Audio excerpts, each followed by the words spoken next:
Hello everybody and welcome to Handmade here, the show where we code a complete game live on stream. We are back today to try and play around a little bit with something that we're basically just trying to solve a last little graphics puzzler.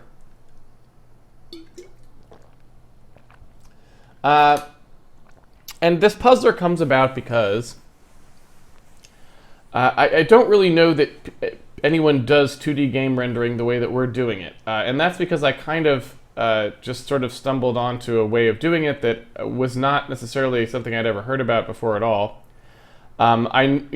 People do a lot of stuff in the 3D world for how they do rendering of transparency, order-independent transparency, but for 2D art, it's not really something that's commonly looked into all that much because, the state of the art is always in 3D these days.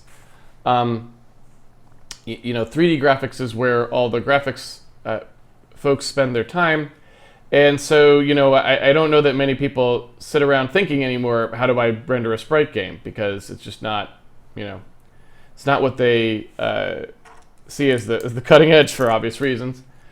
But when we were doing it, we were like, hey, what if we use depth peeling to do order-independent transparency here instead of using atomic frame buffer writes? And it worked pretty well. And so it's kind of an interesting way to go, and it sort of seems like the kind of thing we might want to do. Our rasterizer, our renderer works really great with this now and has order-independent transparency, which is really nice, and does not require atomic frame buffer writes to do it. So it can run on older stuff as well. But we do have one problem, which is that we can't turn on multisampling because we don't really have any way of making the depth peeling that we're doing work with multisampling. And so that's why I say, I'm not really sure what the obvious, if there is an obvious solution to that problem, because I haven't heard of people doing 2D games this way, so I don't know if someone has done a 2D game this way in the past. I was unaware of it, and so I don't know what solutions they may have already come up with for this. Unfortunately, in that way, I'm not sure what we would even search for to determine if someone had ever published information about doing a game this way. And furthermore, if someone had done a game this way, there's no guarantee they actually published anything about it in the first place, right? A lot of times, people come up with clever ideas and clever tricks. They don't necessarily write about them, so there may have been several games that did things this way, and then they just never told anyone, right? Or just didn't bother because they had better things to do with their time. So that's the problem. We don't really know. If, like I said, 3D graphics, really high-end 3D graphics, where you're like, hey, yeah, if you want to run Battlefield 1 or Doom or something, then you have to have, this super beefy graphics card, and we're doing all kinds of crazy stuff under the hood. So, they're so far beyond what we're doing in Handmade Hero in terms of requirements and complexity. This problem is not a problem they would probably ever care about or think about, would be my guess. It's like, there are 16 crazy techniques past this level of complexity already anyway, and so they probably have a lot more stuff to do, or they always have to maybe do frame buffer atomics to solve it, or they do some other crazy stuff, who knows what they do. But that's the situation.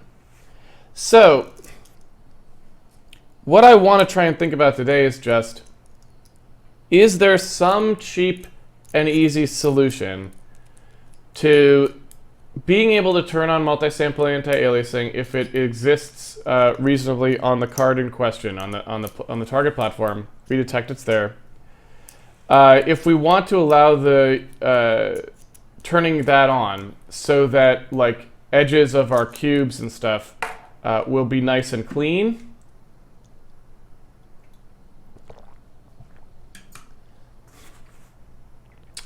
The question is just, is that something that currently exists or isn't it?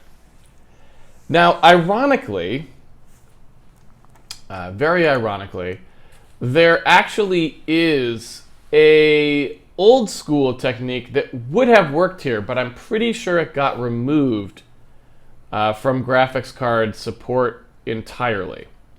And that was, there used to be a way to anti-alias the edges of things automatically. So let me show you what that was.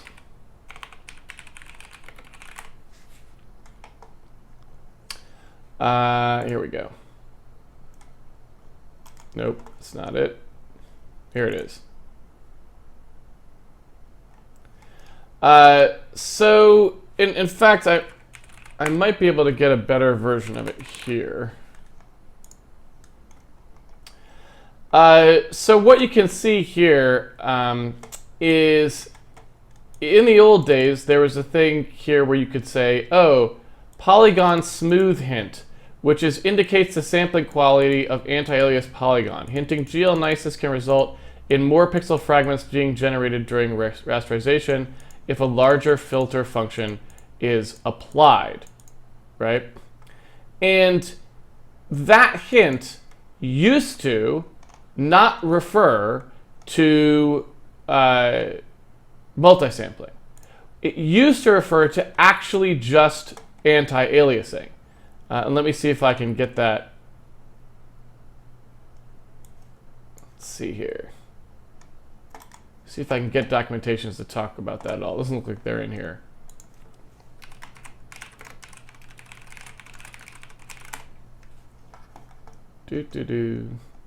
Like maybe this one.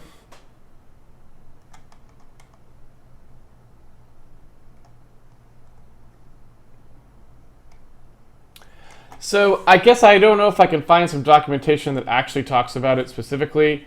Maybe, I guess I'll just give you the rough idea. Back before multisampling was even a thing, if you turned on the Polygon Smooth hint, it would actually just generate at the edges of polygons, it would generate anti-aliased pixels to smooth out the line, right?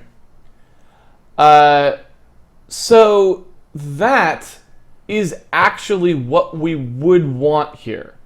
Meaning what we would want to do is we would want to say on the outer edges of our primitives, you know, not the interior one for every polygon, we want it to just produce anti-alias pixels. If it would do that for us, we would be done. That would be all we would need.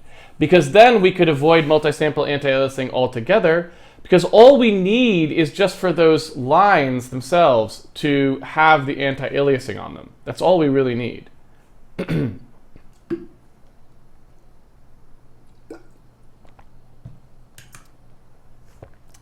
And there used to be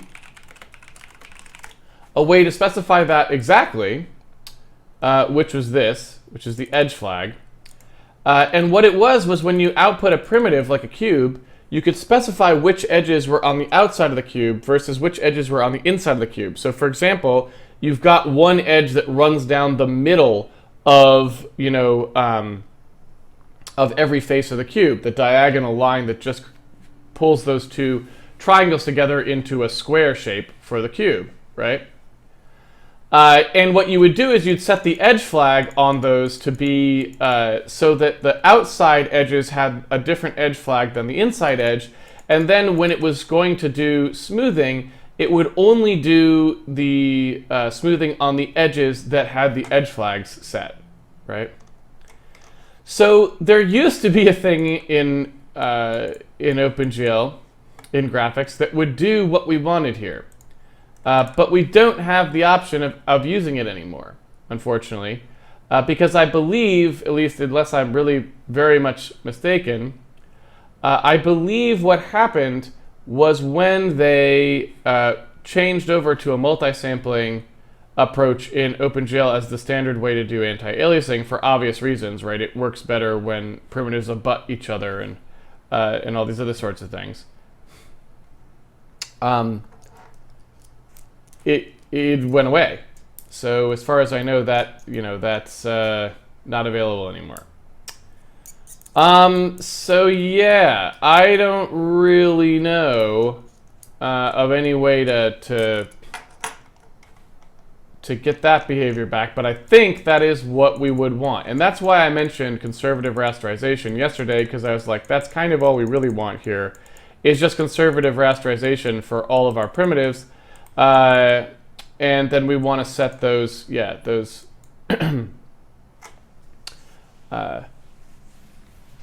those partially covered pixels based on the coverage. So I don't know. You know, maybe we should try turning it on and see what it does. Maybe I should look at the spec and see what it does, because maybe it still does do what we want it to do. I really don't know. Oh, that's not what I want. OpenGL specification. I mean, we can certainly take a look here. Polygon Smooth. So let's see.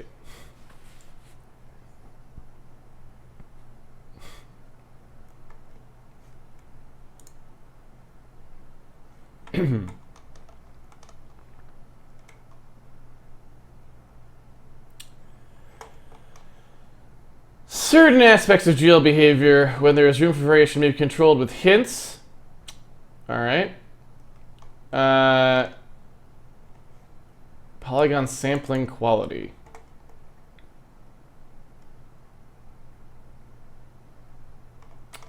So it doesn't really say here. It just says polygon sampling quality. And polygon sampling quality doesn't really tell us much, to be completely honest, right? That is not a particularly... I wonder why Polygon Smooth is believed to be on page 1 somewhere. Like, where do you see Polygon Smooth on there? Is it in the postscript hidden somewhere that we just can't see? So I really don't know, since there's no specification on it, I really don't know what that's going to do. Now, I guess, you know, since we're in a brave new world here, I guess one thing we could do is just see what happens when we turn it on. I don't think that's a very good idea, because we have no idea what it'll do on different graphics cards at all. I mean, now, granted, that's ordinarily the case, probably. One could say you never have any idea what's going on a graphics card you haven't tested on anyway, because they're always all random and broken, driver-wise. But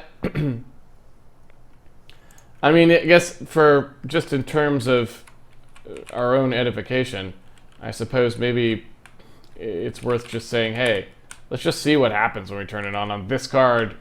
Let's just gain some insight, right? So what I'm going to do here is I'm going to turn multi-sampling off, because we, you know, that's sort of like the next step in terms of if we're going to try and write our own resolve shader that somehow will pick depth values that'll work properly. In the depth filling process, then we can definitely do that. But for right now, we're going to avoid that. So let's take a look at multi-sampling and put it to false. Oh, it's already false. Okay, so if I run the program, then we should get just our standard situation, which we do. And so I'm going to try turning on the Polygon Smooth hint. And again, I have no idea what that's going to do, because you just saw me look at the spec, and the spec literally says nothing. It's just like, what does this do? We don't know. We don't know, and now neither do you. So what we're going to do is we're going to call GLHint.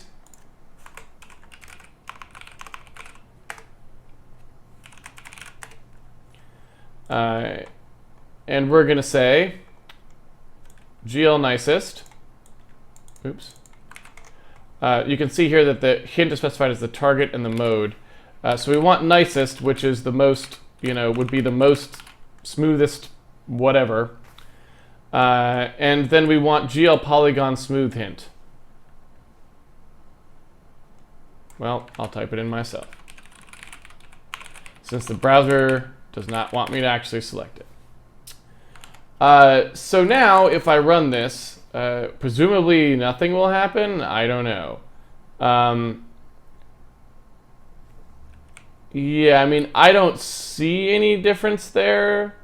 It doesn't look like it's producing any alpha values around edges. For all I could discern, those just look exactly the same to me. So I'm pretty sure it's not doing anything with that hint, but I don't really know. Now, granted, I guess one thing that is true is that in the old days, in order to get that Polygon Smooth hint to work, though, you had to turn on GLBlend.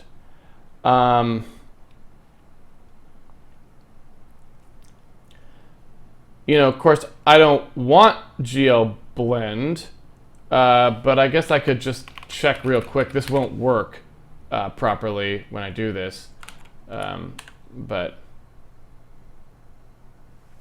just for the sake of seeing whether it's ever doing anything there. I still don't see any evidence that anyone was producing any kind of alpha. All right. So yeah, I didn't have any real hopes that that was going to help us at all. And hey, not surprisingly, it didn't. So I guess what we want to do now is say, okay, let me go ahead and put the multi-sampling back on. And if I remember correctly, right now what we should, okay. I didn't even think this would be working at the moment. But I guess it is. What is going on? Very slow frame rate. Are we actually calling the... We're not actually calling the new resolve. So that's just if we are doing the blit frame buffer resolve here. So that's just the cost of doing this, I guess. Or the cost of having so much multi-sampling happening.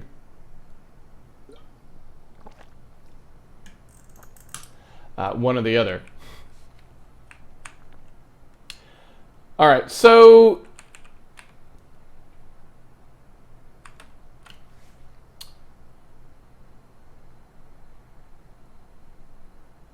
I'm not sure why that multi-sample resolve takes as long as it does.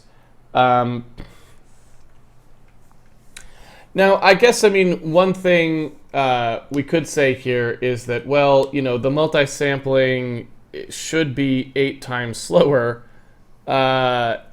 in certain circumstances, right? But, you know, since it's multi-sample anti-aliasing, it should only be 8 times slower at edges of things. It should not be 8 times slower anytime we're just filling something solid that's entirely covered.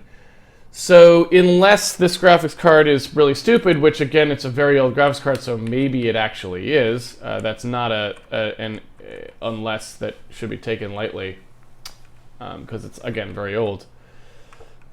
None of our stuff that we're doing here, as far as I know anyway, would ever cause the graphics card to evaluate all pixels in a sample. All samples in a pixel automatically. I don't think, anyway. Now, I could be wrong about that, but that was just what I thought, anyway.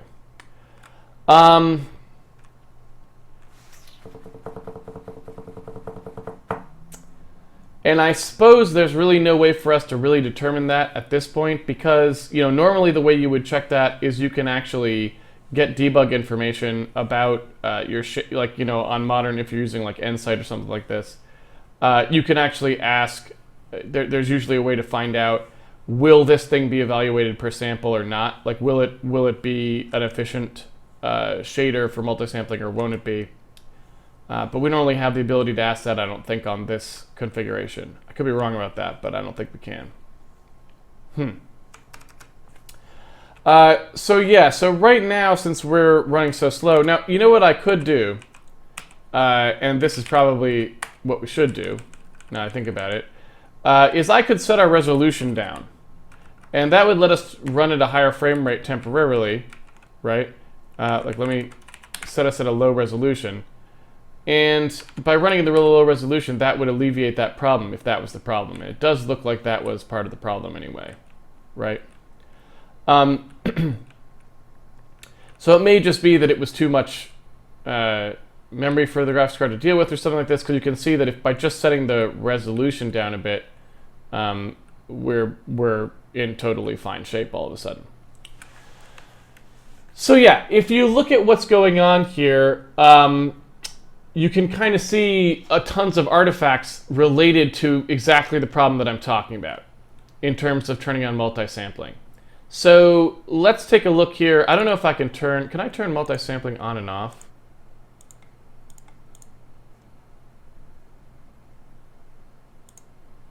Yeah.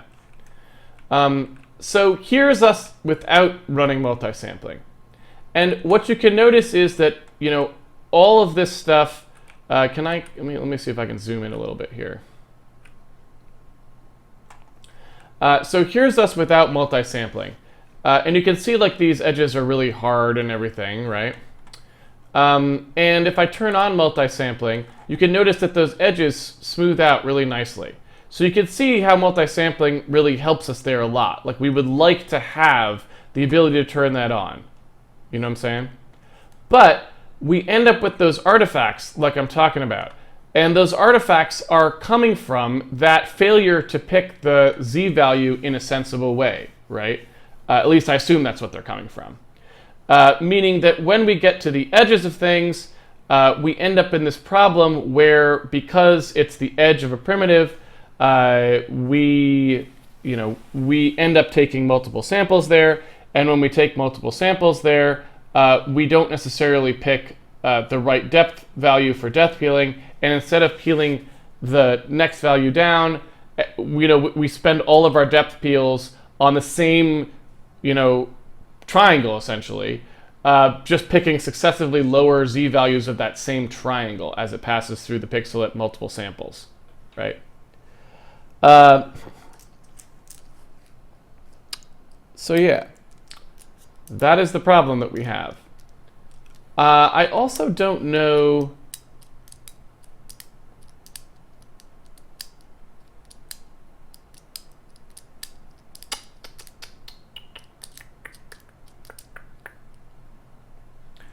There's something else I also don't know. So if you have alpha discard on, which we do, right? We discard alpha values that are 0. Does the multisample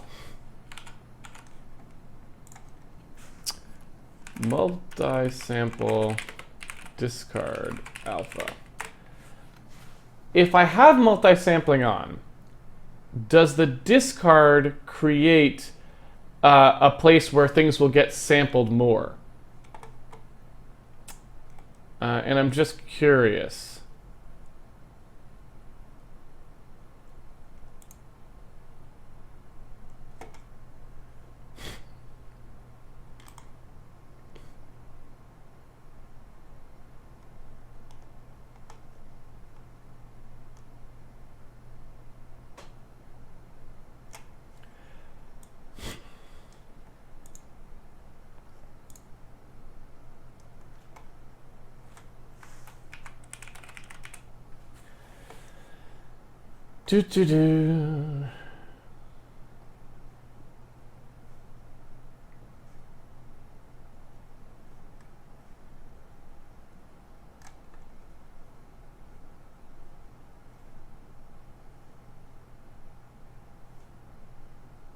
So this is the question I'm talking about. I don't necessarily trust this page. I would trust the specification more.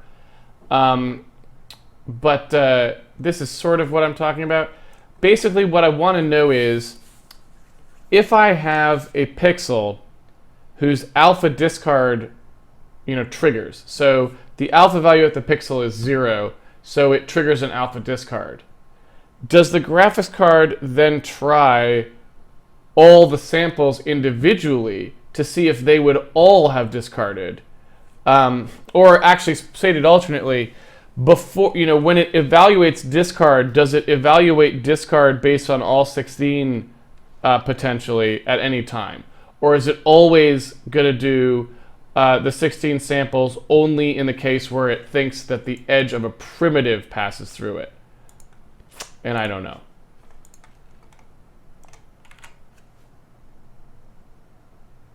But so anyway, so that's the problem that we're dealing with right now, is that artifact problem, basically.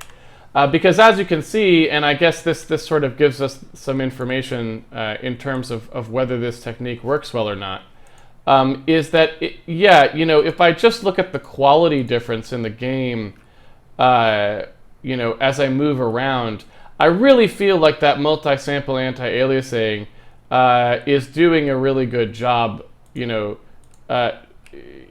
making the game look better. I think it's doing its job of fuzzing up those edges. Just, you know, it's not making anything else look any more blurry. It's just blurring those edges.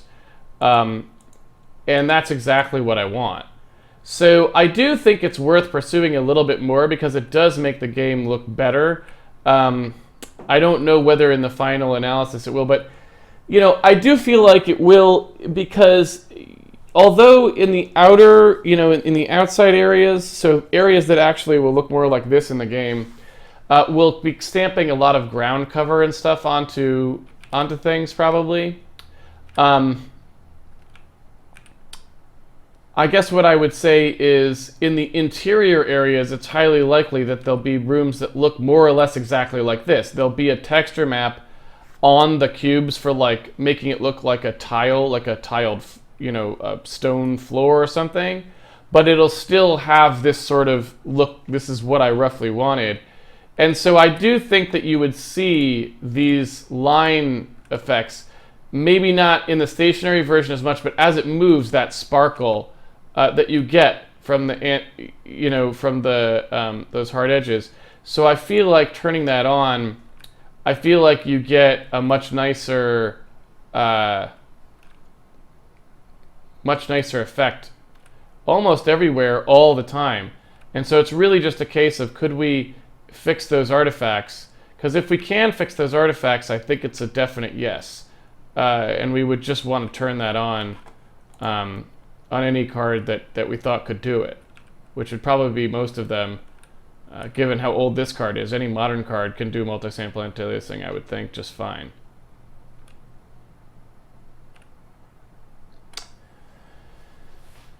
So yeah, this is, you know, also I suppose a case where it would be nice to be able to drill down to a pixel and see what was going on there. Being able to like click on, you know, that and see, which, you know, you could do if you had a graphics tool. But yeah, it seems pretty clear to me what's going on. Like, you know, I feel like I can fairly confidently say that that's just a question of depth picking being a problem. And it's something, you know,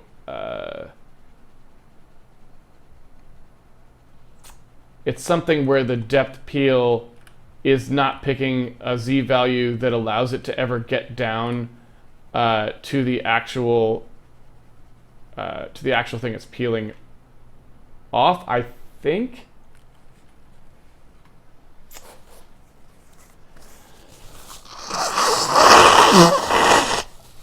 I guess one thing we could do is try to draw something that was clearer that way. Like, in order to figure out what the bug actually was there, we could try something where we draw, like, you know, solid colors and see, you know, what results they produce.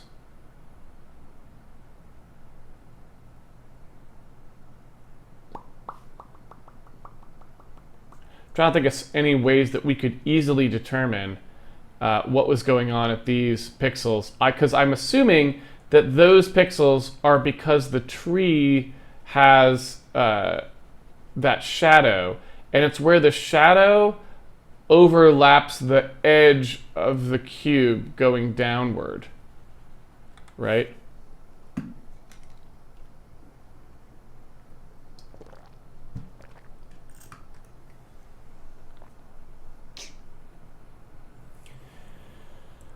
So I'm assuming that the reason that we don't see any artifacts on the flat face of the cube, right, is because the cube itself always has a constant Z value, right? So you've got one thing drawing on top of another thing. Neither of them have primitive edges happening at this point. And so neither of them are producing z values that need to get peeled away. However, when you get out to here, I'm guessing that's the edge, the primitive edge of the tree. So multisampling would be enabled, although there's alpha value, maybe the alpha value isn't quite 0 there for the tree. I guess that's one thing we could check. We could jack all alpha values to 50%. Let's see if that's true.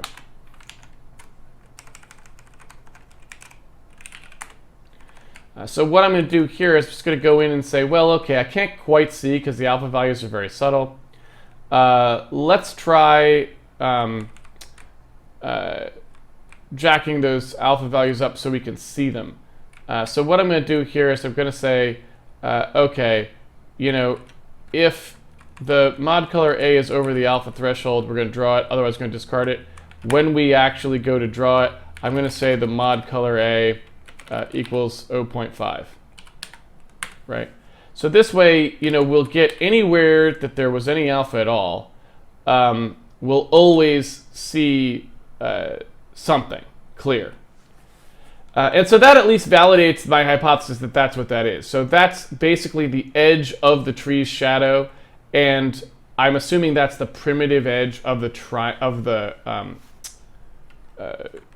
sprite as well. We can also, I suppose, validate that assumption by forcing everybody to half alpha all the time. And yeah, you can see that's the edge of the primitive as well. So that's what's happening there, which is good. At least I'm not, you know, at least I can validate that I'm not completely out to lunch in terms of what that might be.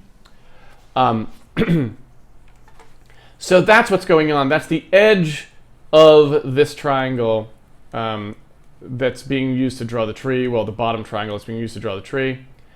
And there is an alpha value there at the, it's just subtle, it's low, but it's there.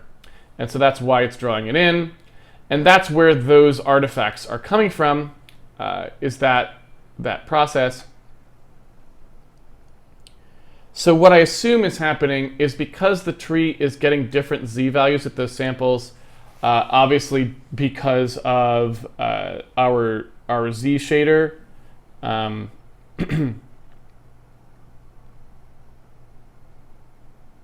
right? Because remember, our z shader is our z bias is going to give the tree multiple samples there.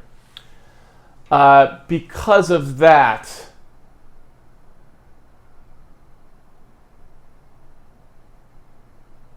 so riddle me this, Batman. And by Batman, I mean the viewing audience. If that's our only artifact, which I don't know that it is, but it sure looks like it is, because the only place I'm seeing those artifacts is at the edges of these things. Then actually maybe we don't have a problem at all. Because if we were to just always include the 1 pixel transparent border, then we would know that the edges of our primitives would never generate multisamples. Right? Furthermore, we could just turn off multisampling if you're drawing, like, we could just make multisampling be off for anybody who has a z-bias shader.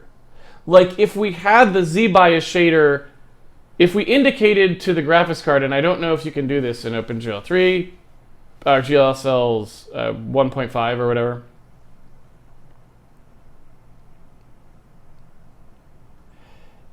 if we told the graphics card only to evaluate this value at the centroid, because remember, we don't care. In fact, we don't care. We actively don't want z-buffer multisampling,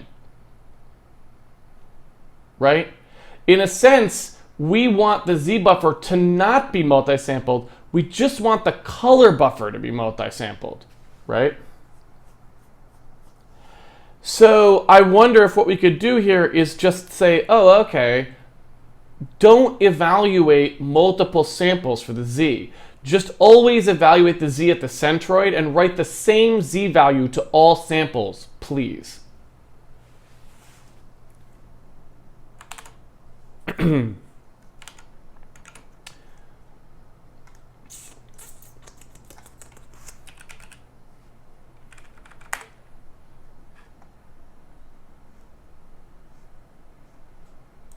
Do you think it's possible? Do you think we can do it? Because I feel like that would do it. What kind of qualifiers do we have here?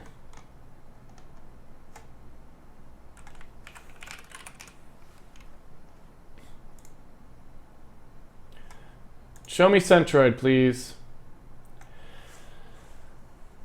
Let's see. With centroid-based interpolation, can you give us a little more information about that?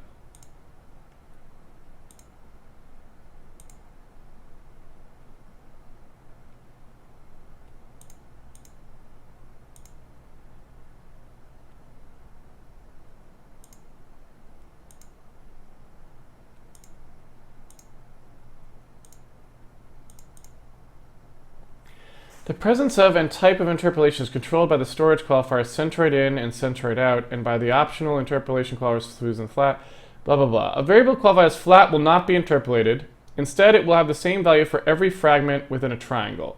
This value will come from a single provoking vertex, as described by the OpenGL ES graphics system substation, blah, blah, blah. These are from the vertex shader. This one actually doesn't help us, but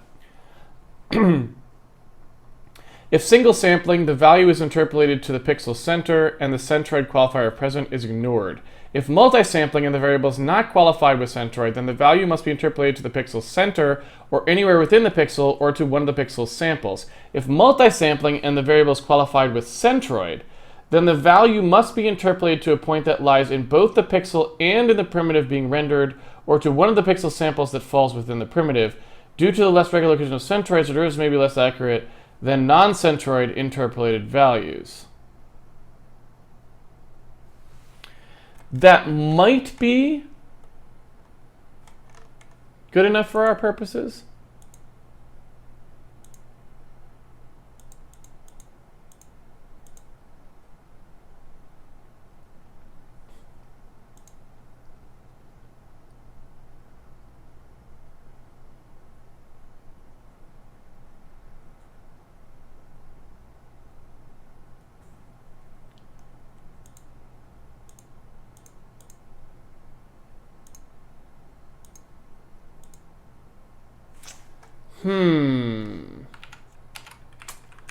So let's see. Let's actually take a look at what our vertex shader is doing. So here's the Z-bias vertex shader, right?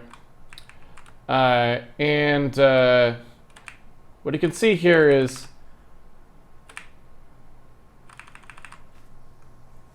we've got our position value coming out here. And what I'm wondering is, like, okay, so when we come through here and we take a look at our fragment Z, we're using GL frag chord Z. So what I'm wondering is, what if I just passed the Z coordinate in a different value, and I mark that value as being centroid in, right? So in other words, if I said centroid in F32, use frag Z or whatever, or something like that. And then I said, well, the frag Z, instead of getting it out of GL frag chord.Z, it's just going to be that, right? Now, of course, if I do it that way, I've also got to write the frag chord Z, I think.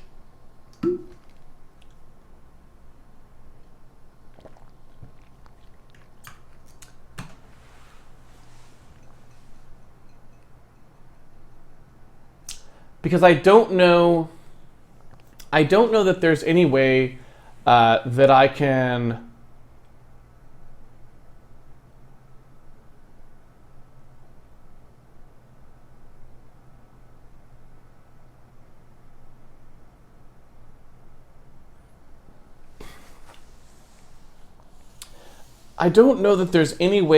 tell it, I want you to treat the fragment's z coordinate as being unique as being the same across all the samples.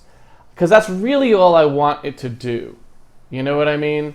Like, all I want it to do is I want it to just, I want it to do this and have that only be evaluated one time. Even if you evaluate the rest of the shader multiple times, I don't want this value to change. Now the problem here is that since depth testing,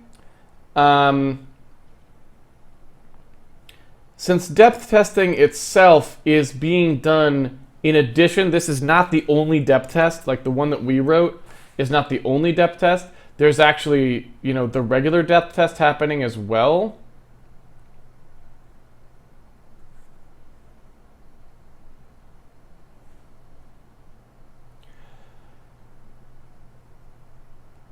That basically means that since we have to write to glfragchord.z to overwrite the potentially multi-sampled value of z, which would probably be a speed hit because it can no longer do early z outs anymore, which is not great. So I don't know. Let's just see. I'll just try it. And see what happens. So basically, here we've got min transform .w there. I'm going to go ahead and set frag z to that. And I don't really know what to expect here. Like I said, I'm kind of in somewhat uncharted territory here. L value required assign glFragchord can't modify glFragchord. Wait, you're telling me I cannot set the z value of a fragment? How do you change what gets written to the depth buffer? Dare I ask? I guess at this point it's already been written to the depth buffer.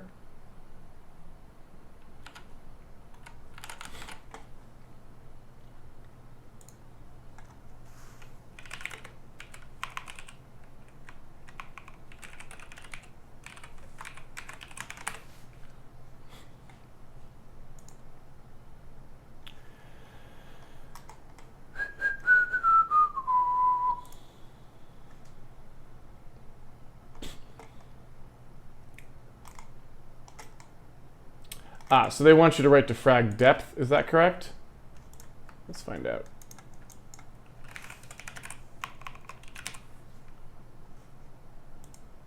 Yes, frag depth.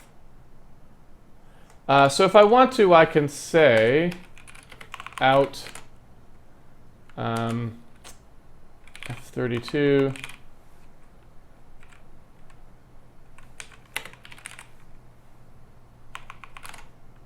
GL frag depth. Well, I guess I don't have to say that probably. It's probably already defined, right? So I can probably just say that, I'm assuming.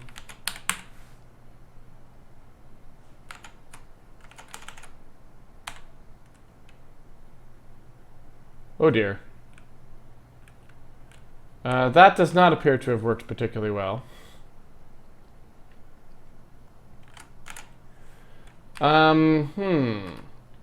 So we should be able to make this work. Duh.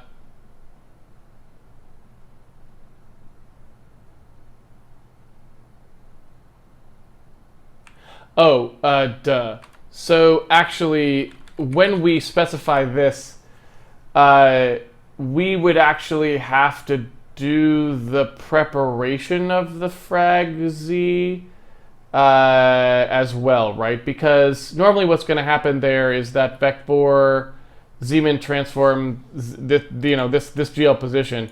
That GL position is going to get, the divide's going to happen, right?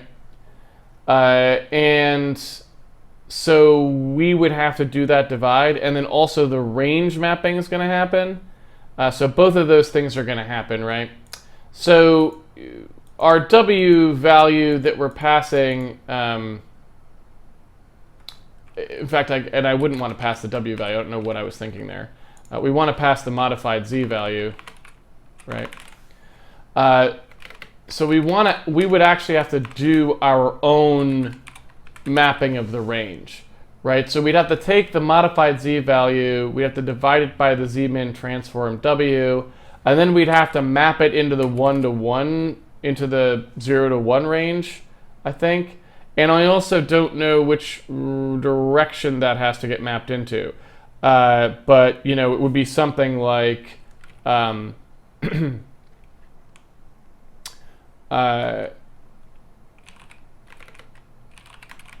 like this, right? All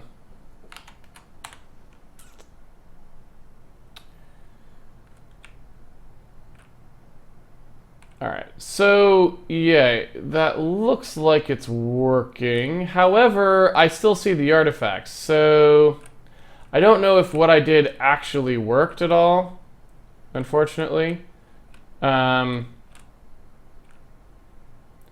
Like, I have no way of knowing whether what I did won't fix the artifact, or whether what I did would fix the artifact, but I didn't do it properly somehow, right?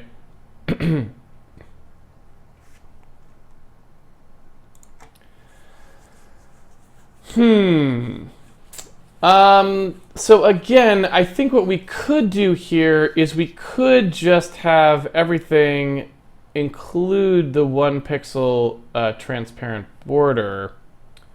Let's go ahead and remove that stuff, because maybe that's just a bad idea. It also means even if I was to get that working, we couldn't use early out on Z, which made me nervous. So really what I wanted to do is only write one Z, always have the same sample for Z everywhere, and I just don't know how to do that, right? I just don't know how to force it to do that.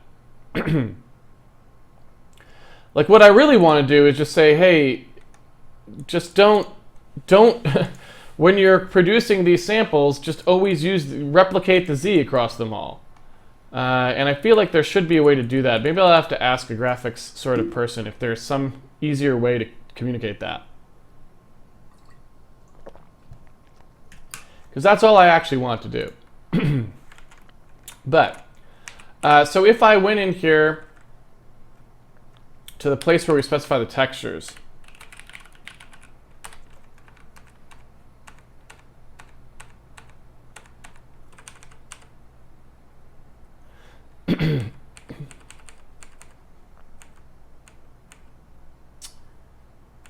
let's see.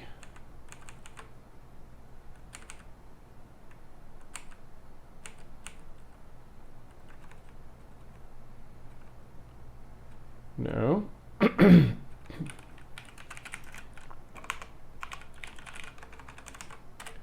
Where is our create texture call? It's in here somewhere. Let's see. Gen textures. There it is. Allocate texture. So you can see here we specify the width, height, and the data, and we put it in, right?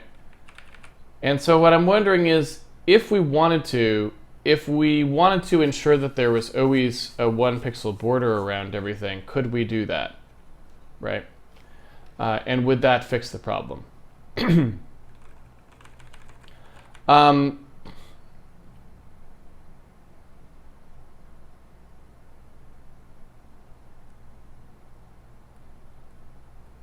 I suppose I also don't really know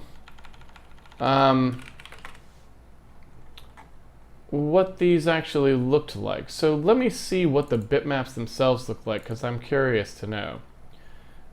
So if I come in here and because I thought we always, well, I don't know. I'm a little confused right now, to be completely honest. I'm not quite sure I understand. Let's go ahead and open up one of these trees here. So I think that's the tree we're using at the moment.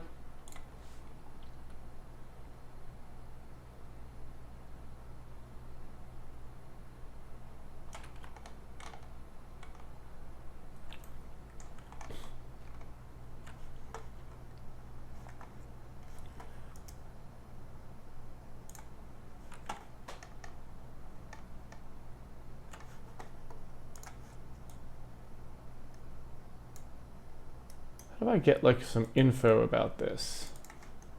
Windows. Dockable dialogues.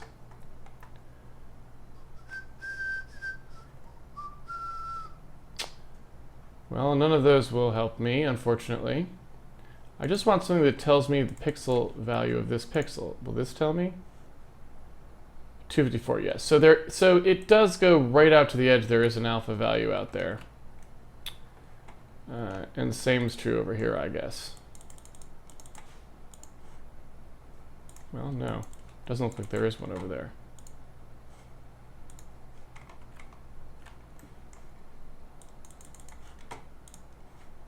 But there is one over there.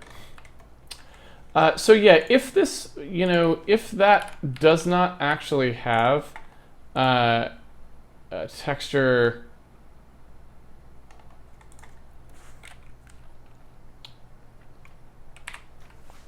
if that doesn't actually have a pixel border around it, could we just add a pixel border to it? And I want to see, let me go ahead and take a look at what happens where we do allocate texture.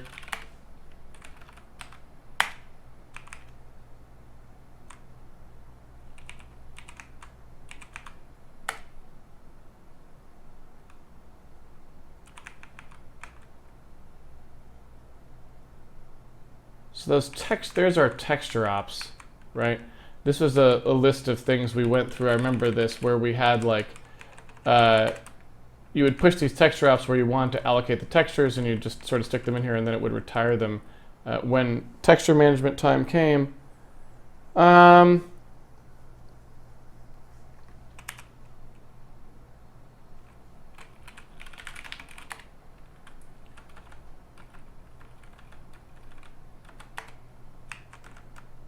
So here's where we're adding those texture ops in. Here's where we're loading stuff. There's the add op, right? So I'm pretty sure all we're doing is loading these things directly out. I don't really remember in our test asset builder whether we add that border at all. When we do a load BMP, it does not look like we insert any space. So there's really nothing at all in this entire thing that does any sort of a guarantee. Which is weird because I know that in the software rasterizer we skip the outer border of pixels. Do we not do that in the OpenGL one? I'm kind of curious.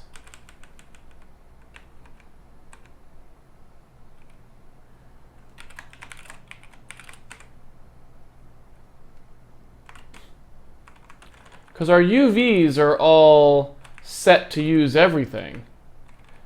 So I'm assuming that in our software rasterizer, we were just assuming that we would pad those anyway. So yeah, if we wanted to pad it out so that we knew that we would always get a 1 pixel border, I could just do that. It's not going to be particularly efficient right here to do it this way, but I could actually put in a 1 pixel border there.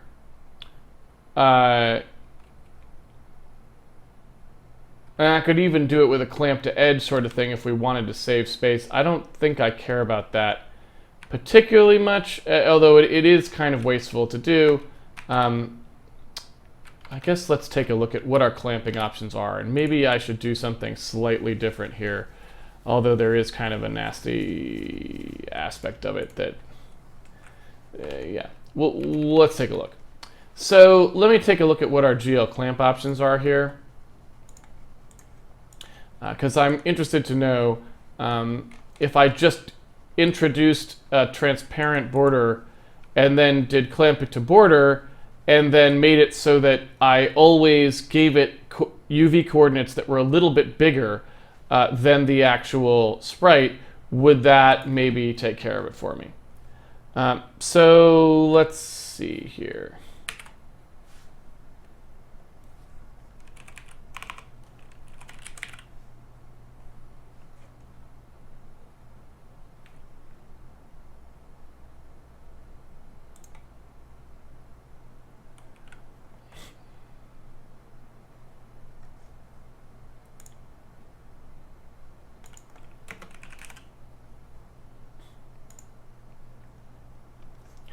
So here's clamp to border, right?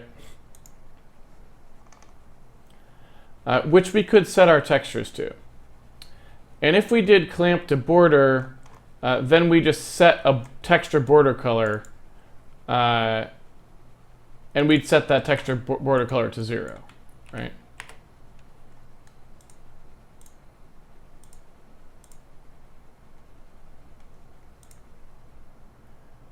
And it would just be a text parameter to set the texture border color.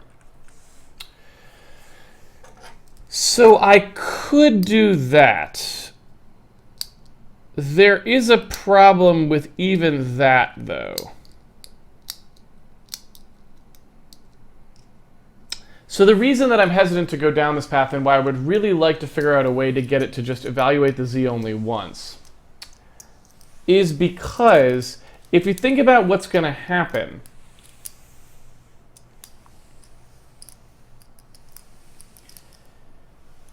if we ever shrink the bitmap, so if we size things down, then even if there is a 1 pixel border around the whole sprite that's transparent, when it bilinearly filters, if the pixel next to it isn't transparent, you'll still get some transparency around the border, and you'll see the artifact.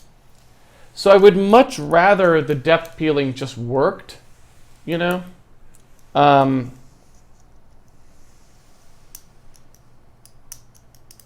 I feel like it would just work if we were able to do that sampling restriction.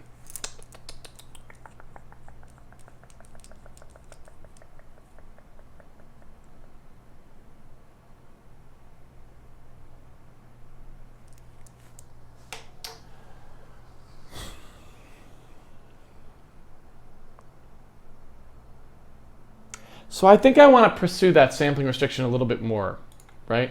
Doing the border does not really feel like the right solution to me. So I really feel like there's some way, I want to be able to figure out some way to get the multi-sampling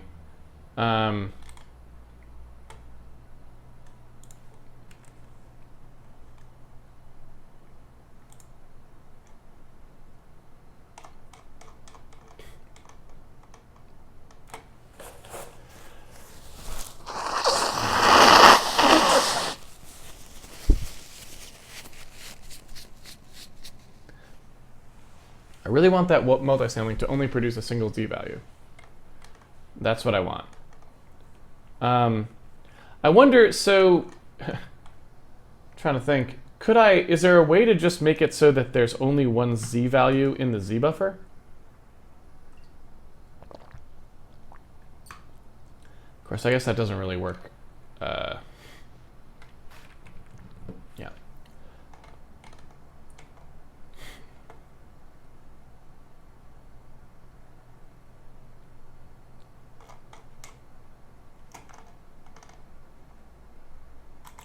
Why do I keep getting the OpenGL ES shading language specification? Let's take a look at the more modern one. So here's 4.3. And let's take a look at multi-sampling. See where it shows up.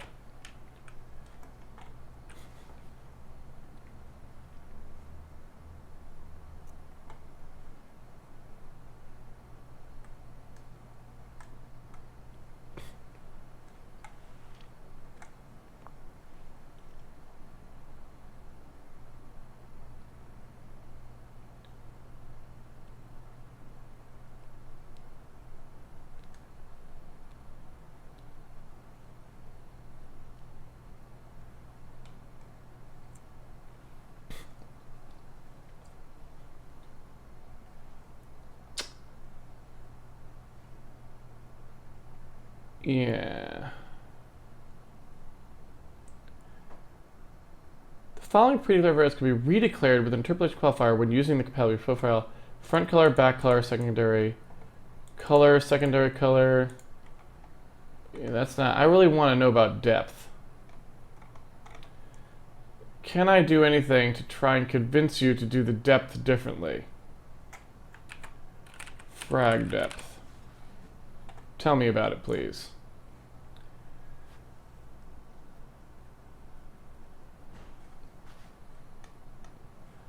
Built-in fragment shader variable frag depth may be redeclared using one of the following layout qualifiers: depth any, depth greater, depth less, depth unchanged.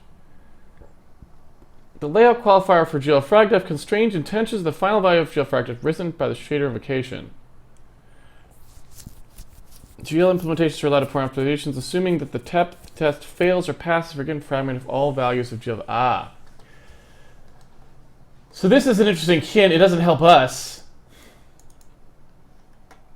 but it is interesting.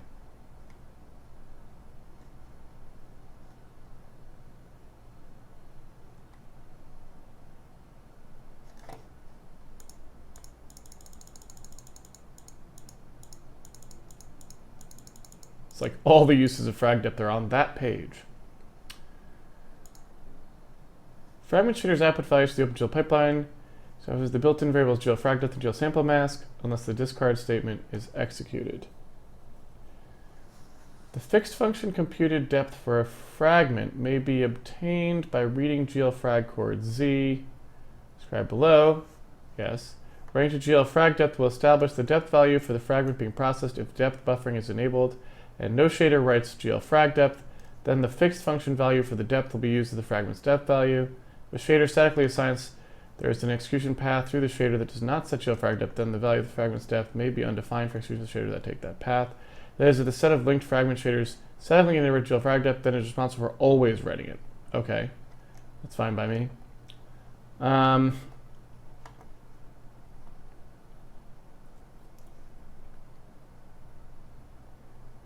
If multisample value can be for any location of the pixel or one of the fragment samples. The use of centroid does not further restrict this value to be inside the current primitive. This value is the result of the fixed functionality that interpolates primitives after vertex processing to generate fragments. The Z component is the depth value that would be used for the fragment's depth if no shader contained any writes to GL frag depth. This is useful for invariance if a shader conditionally computes GL frag depth, but otherwise wants the fixed functionality fragment depth. Fragment shaders have access to the input built-in variable GL front facing. Yeah, that doesn't help me at all.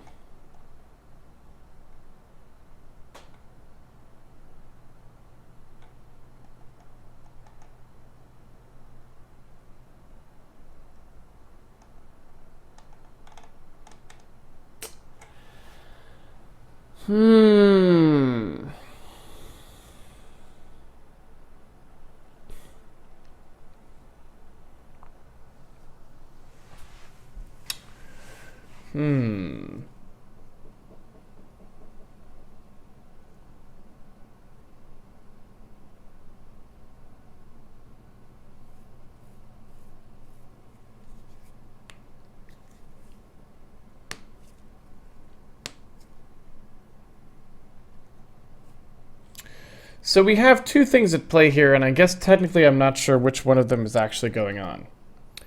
What would be really nice is if we had some way of inspecting these pixels a little bit more quickly so that we could do some tests and get an idea of what was happening. So at the moment, right, we know that the fragments themselves, the samples themselves, we're only getting artifacts at the places where multisampling is actually kicking in, which is the edges of primitives. And that's what we would expect if everything was working properly with the multisampling. So that's actually a good sign, right? Because we're not getting any artifacts where two primitives overlap each other and the primitives themselves are completely, you know, the pixels themselves are completely contained by the primitives. So no not at the edge of a primitive. So the multisampling shouldn't, you know, be kicked in.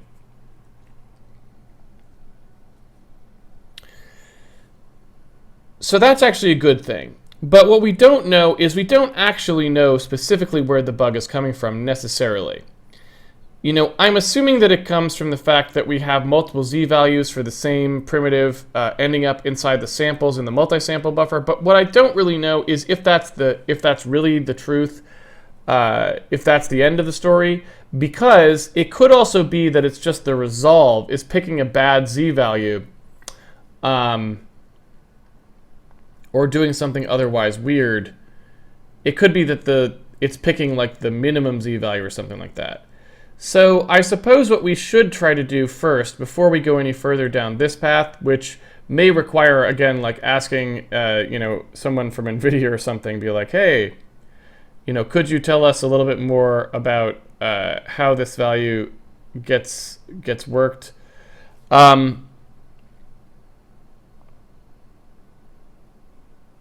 I guess maybe I should try to get our own custom resolve working, so at least we know what value of z is actually getting picked, because we actually care quite a bit about which value of z is getting picked, and I guess with the regular resolve we really have no way of knowing, right?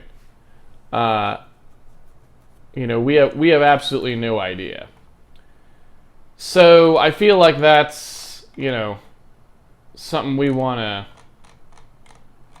to try and address. So maybe I will take we've got some time left in the stream, 30 minutes or something. Maybe I will take this time to just try and get our own resolve working, because if we can get our own resolve working reliably, then what would happen there is we could go ahead and verify that that the actual artifact we're seeing is specifically because of the sort of the varying z values across single primitive inside the samples, because we don't actually know that's what's happening. And so it might be nice to just have a way of independently checking that. So here was the code we started to write. And what it does here is you can see it goes over the samples, and it fetches the sample, so for the current pixel that it's trying to resolve, it fetches all the samples that there are. So in 8x multisampling, it would do this loop 8 times. It grabs out the color, it looks at the depth, and then it's going to do this combine. So the tricky part here is we don't really know what to do with the samples that we have. What we want is we want to throw out samples that are going to be from the next depth peel down, that we would get that are from a wholly different level of z. So I think what we would want to do here is basically have like a z threshold, where we would say, if including this depth sample inside the current depth sample would greatly increase the z range with with some kind of thresholding value, then we don't want to do it, right? And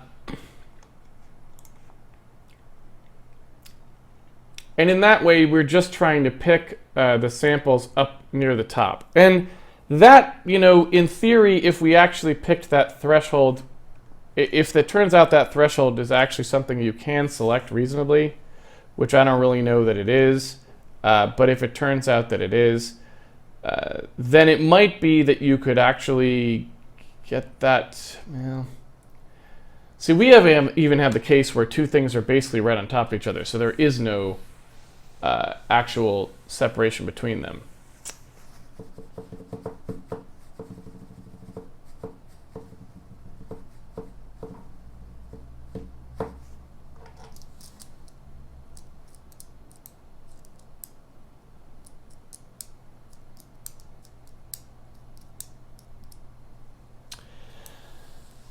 So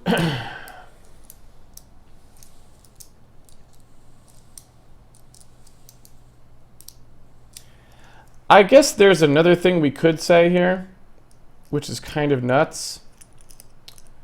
But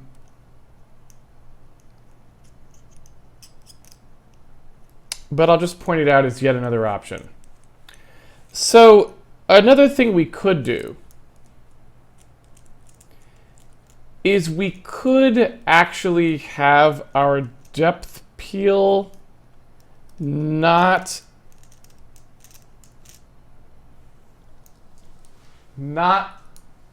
actually use a multi-sampled buffer. I mean, I guess I don't know if there's any way to write to a non-multi-sampled buffer while you're doing multi-sample writes. So it might be that it's just not possible. I'll have to think about it.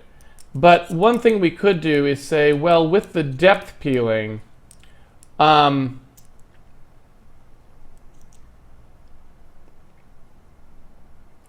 if we just used a buffer that stored the IDs of which primitives we were rasterizing, then when we go to collect our samples, we could just collect them based on the primitive, right? And we'd say, well, you know, whichever primitive we're going to pick, that's the closer primitive, that's the one we'll use here.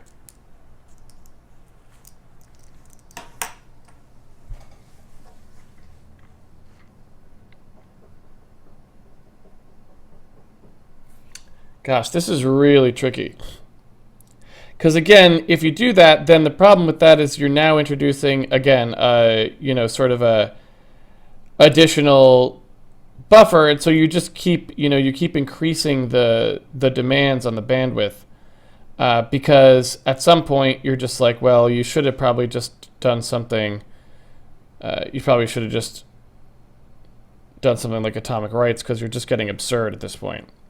So, I feel like there's a certain value to saying, well, let's just, you know, get as far as we can with just the depth buffer approach, because that's like the standard built-in stuff that, you know, is efficient, and off it goes.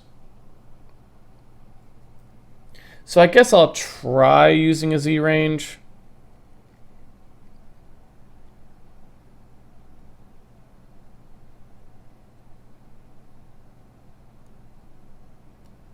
But I'm not optimistic, I guess is all I'll say. All right, so at the moment, I guess let's just try to get this working at all. And the way we'll try to get this working at all is just by saying we've got a combined color value, and I'm going to initialize that to 0. And then what I'm going to do is, as we do our fetching, I'm going to sum it. Oops. So I'm going to take all the colors, I'm going to add them together. I'm going to remember what the closest depth was. And on the way out, I'm just going to set the result color equal to the combined color divided by the sample count. So I'm just taking an average, right? I'm going to sum up all the colors, and I'm going to divide by the number I summed. And that's it, right? Nothing more to it. And so, yeah, that's about it, I think. Yeah, I don't think I need to do anything else for that. We are already compiling this, right? I think. I think we are. Don't really know.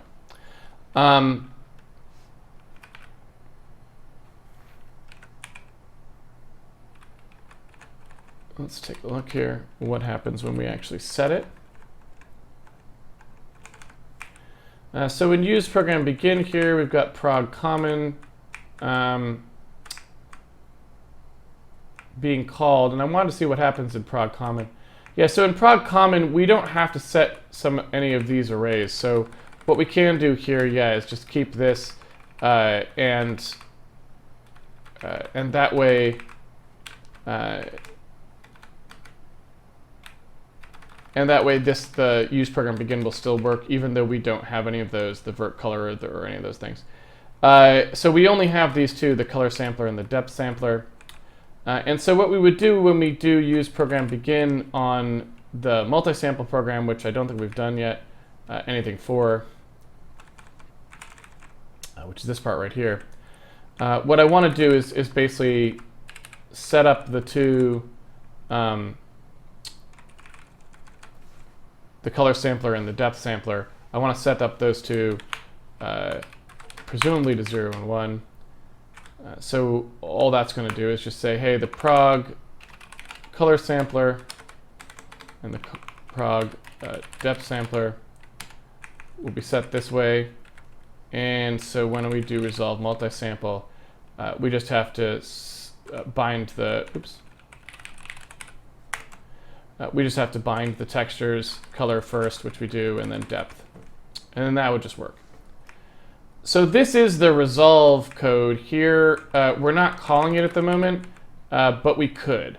So we could come down here now and say, okay, forget all that stuff. This is how we used to do it. We're not going to do it that way anymore.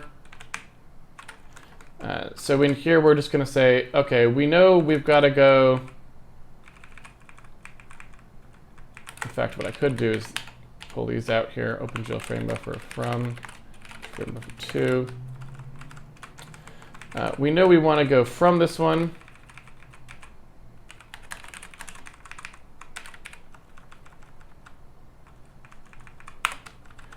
And we want it to go to this one.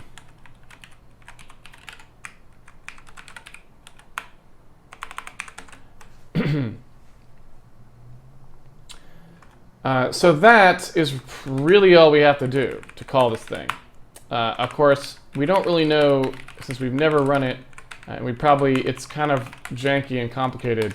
This is probably going to take a while to get working, would be my guess. Resolve multisample program, color sampler ID. Here we are.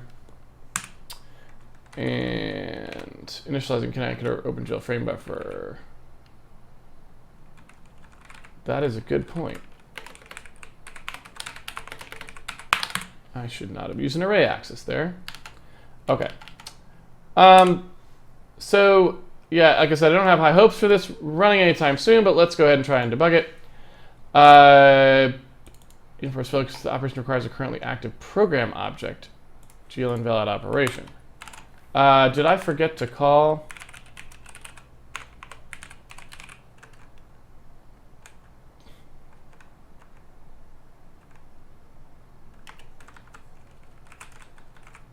Do I not compile this program or something?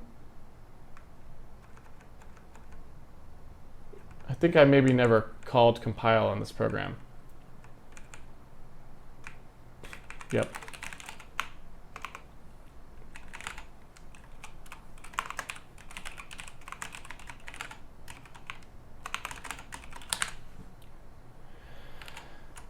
Okay, let's see here. Undeclared identifier depth, L value acquired, assign GL frag chord, can't modify GL frag chord, parse error. So it didn't like anything about this. Well, excuse me, mister. Let's see you write a shader. It's just complaining about our code like we did something wrong.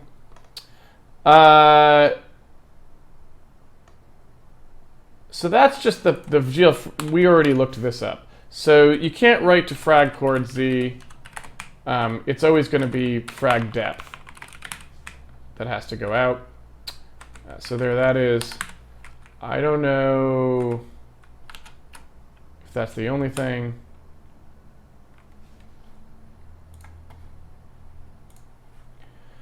Undeclared identifier depth syntax error parentheses. So depth is an undeclared identifier. It says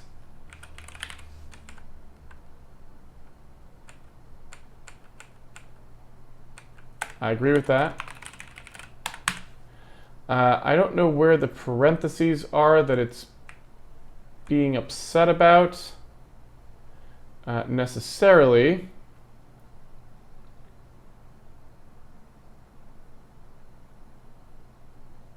I don't see any errant parentheses jumping out at me, but let's see.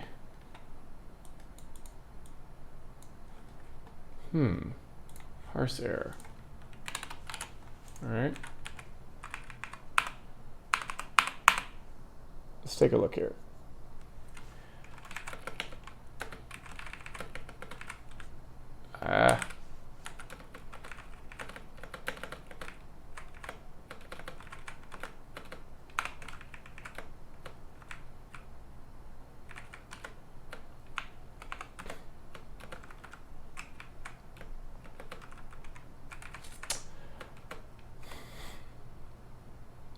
So that all looks fine. And furthermore, it got past compiling all of this.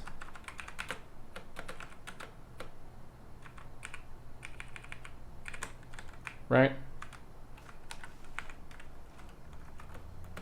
So that looks fine. Unless it's complaining about this cast, which I don't think it would, although I suppose we don't really know. So that all looks, it looks to me like I don't see an errant parentheses anywhere there. Now, what I could do here is just, let's break this out a little bit more specifically. So whatever the sample count is, let's do, oh man, after all that. So I guess there's just no way to tell for coder, please stop re-indenting my here doc.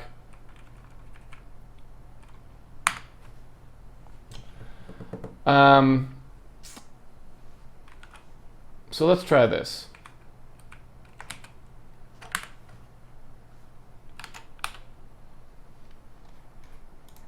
So all I'm going to do here is see whether I can create a floating error that I can move around the line that's faulting, so I can figure out which line it is.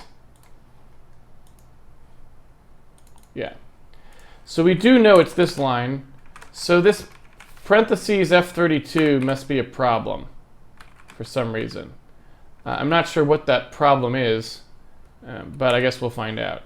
So let's suppose we do in sample count, and I do 1.0f over F32 sample count here, and then I multiply in sample count by combined color. Do I change my error at all?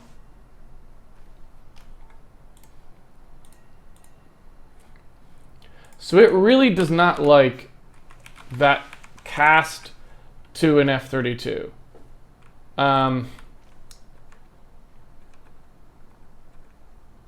I just don't know why it doesn't like it.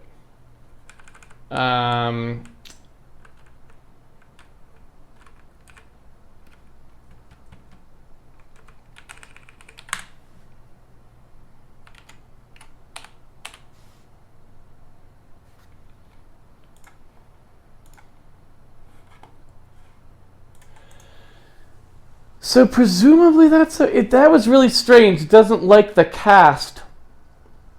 It didn't like casting to a float there, but I'm not sure why it didn't like casting to a float there, because in theory that should work fine, I would think, but who knows. We do have an error here where it doesn't like the fact that I am trying to bind a texture.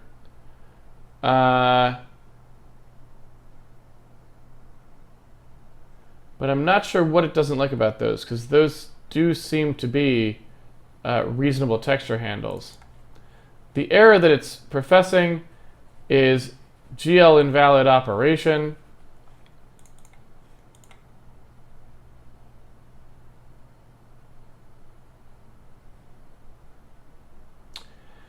And so I guess what I would suspect is that is because those are multisample. So I probably have to bind them to the multisample slot. Maybe. This is me just assuming that that's true. I don't actually know that it is.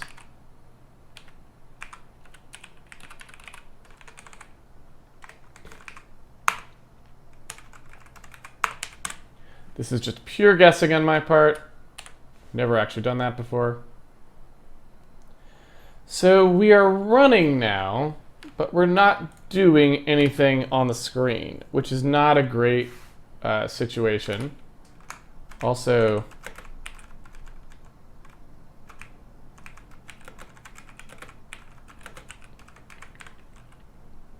oops.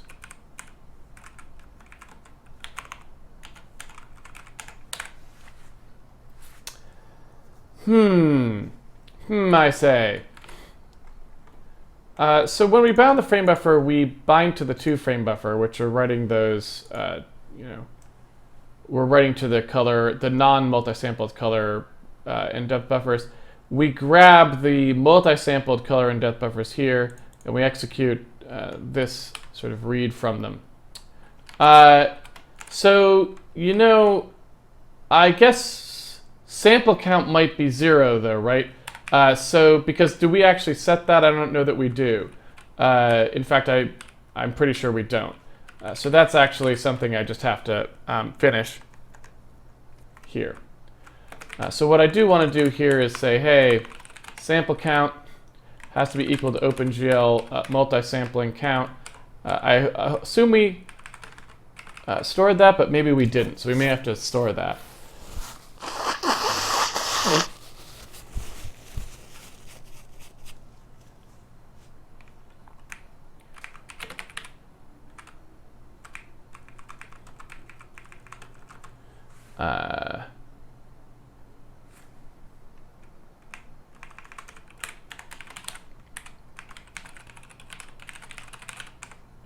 To be honest, I'm not sure max multisample count is the right name for that.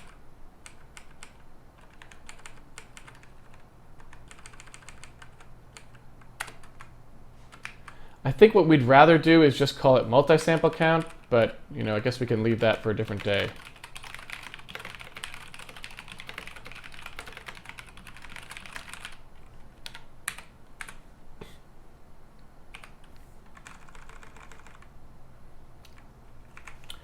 All right, so all I have to do now is actually query the location of that thing, which we'll go ahead and do now. So let's go ahead and get the sample count ID here. I guess we don't really need ID. We'll just call it sample count. And so then when I actually compile this program, I just need to get that uniform, right? So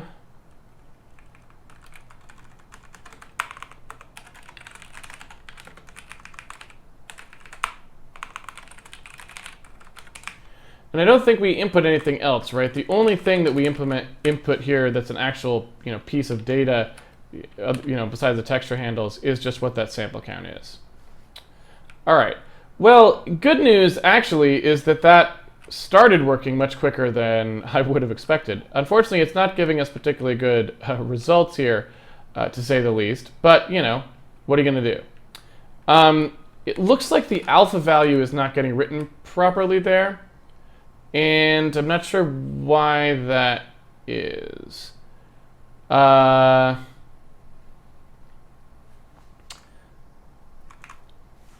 if we look at what happens here, I don't see any mistreatment of the alpha. We are summing all the values together, and we're keeping the closest depth, but we're summing all of the texels, but we're losing the alpha value, and I'm not exactly sure why.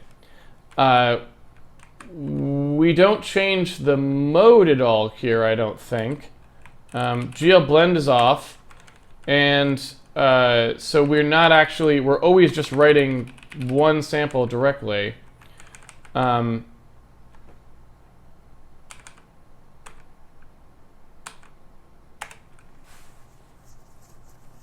sample and only one sample. I guess one thing I don't know is, are these being cleared at all? And we do want to disable the depth test, I guess. But that shouldn't really be doing anything because there shouldn't be any values in the depth buffer yet at that point.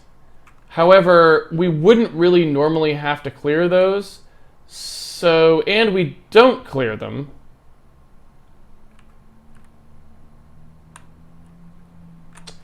So I am a little weirded out by what I'm seeing, honestly, because I feel like the depth test should have made that go a bit squirrely. But all right, let's just see.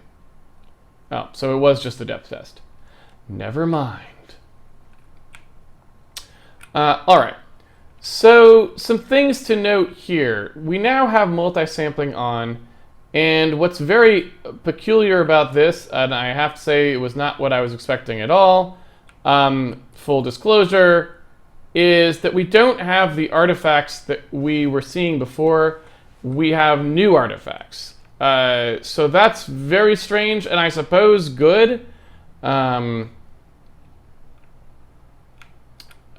Because I guess at the end of the day, that means these artifacts do have something to do with the depth picking, and we do have a shot at correcting them that way, because if they went away when I switched to a different resolving function than the default one the graphics card was using, all of a sudden things changed.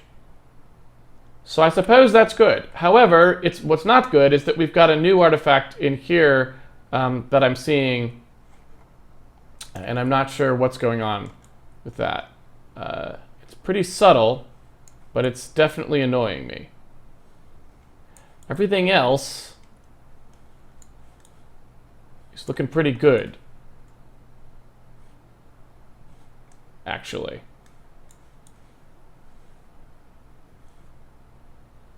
Right? It's just the edges of those that aren't so good.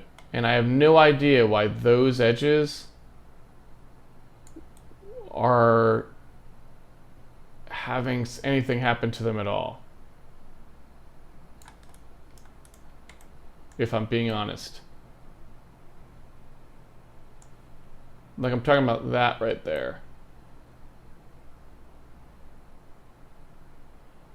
I guess it's just Z fighting, maybe? I don't know. That's going to warrant some further study.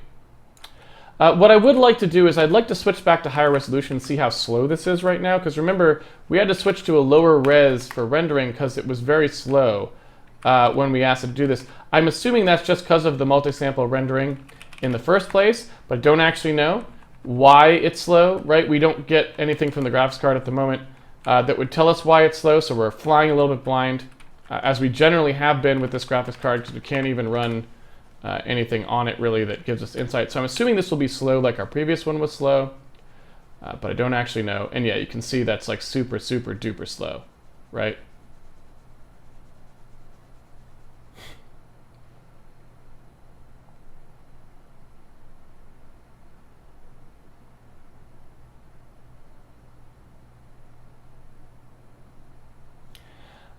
What's particularly interesting about this, and it makes absolutely no sense to me at all, is if you think about what's going on here, there should be absolutely no reason why this would be more than 4 times slower. So we increased the resolution by 4, but the frame rate tanked by way more than 4, I would argue.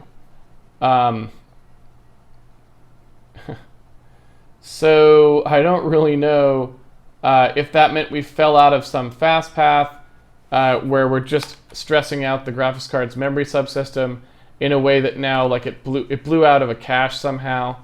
You know, I'm just not sure.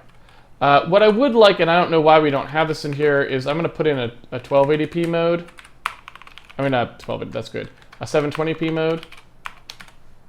I'm assuming any modern graphics card that isn't this graphics card would actually have no trouble with this. So I think it's mainly just because this card is so old that we have to worry about it at all. And obviously, we've got some weirdness happening too here, which I'm not sure I understand. Where we aren't seeing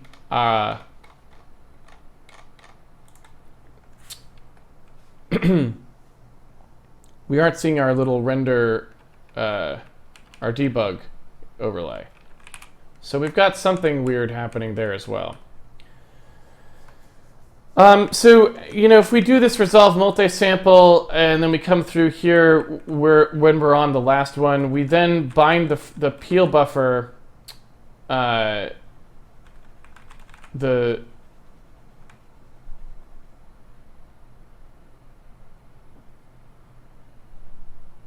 is that correct? Depth peel read buffer.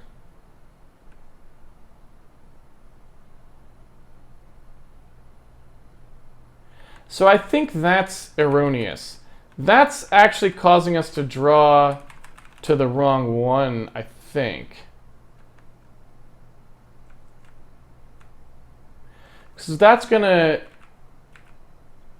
Oh, no, that's actually correct. So that's going to draw to the one that we're actually using for resolves, which is correct, because we don't want to do any multisampling after this, right?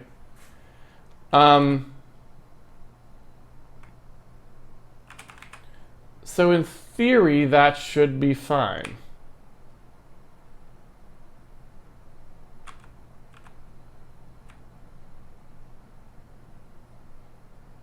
So I will say something else that's a little bit weird is multisample is off at the moment, isn't it?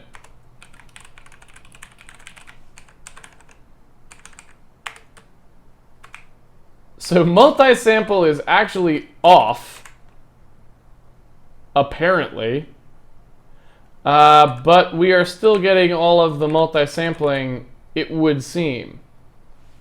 Because we never turned it back on again when we went to depth peeling. When I use a multisample target, how are we getting the smoothing if multisampling is actually still technically supposed to be off? I have a feeling it is not actually off.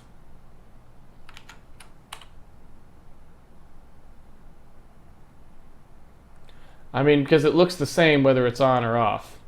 So I have a feeling that that is just a non-enable, if you will.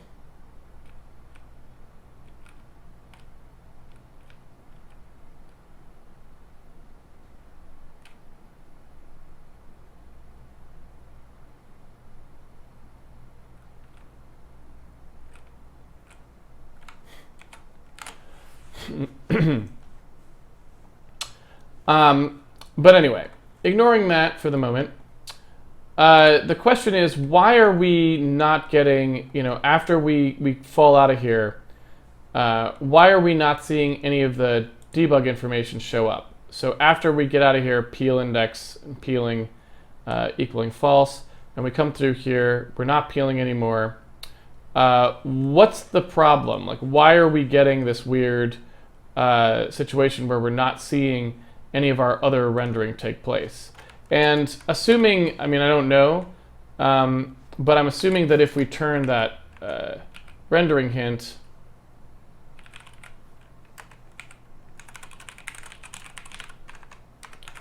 I'm assuming that if we turn off multisampling, oops,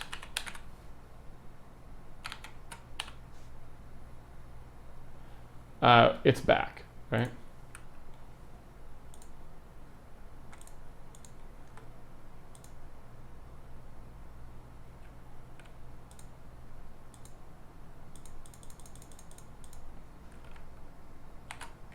I suppose one thing I could do is set the multisampling hint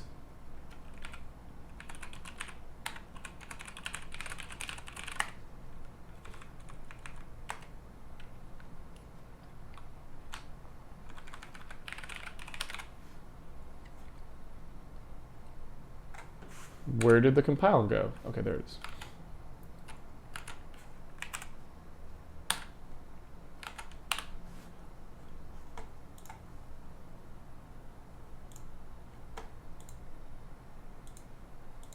So you can see, as soon as I turn on multisampling, we definitely have the debug go away. And it's not like the debug wasn't rendering, because if I turn off the multisampling hint, it's back. So something about the state that's getting set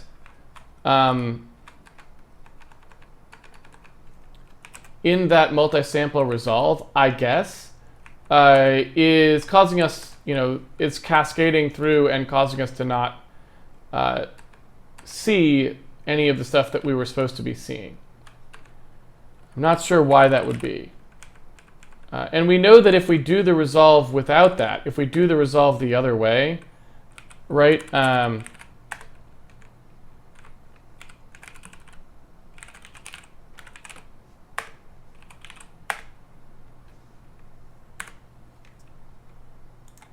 Don't know why I'm not getting compile anytime. I have to hit twice to compile.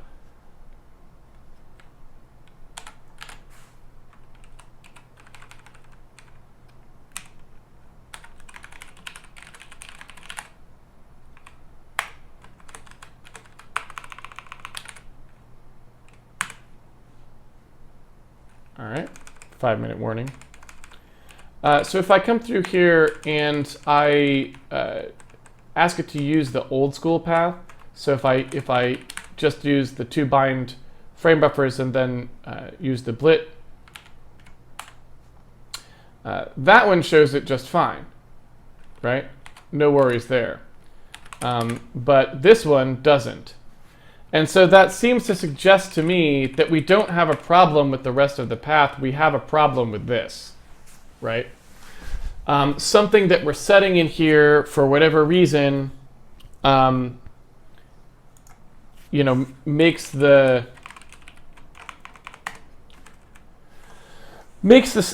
state in such a fashion as it will mess up other things that were going to come later. But I'm not sure why that would be.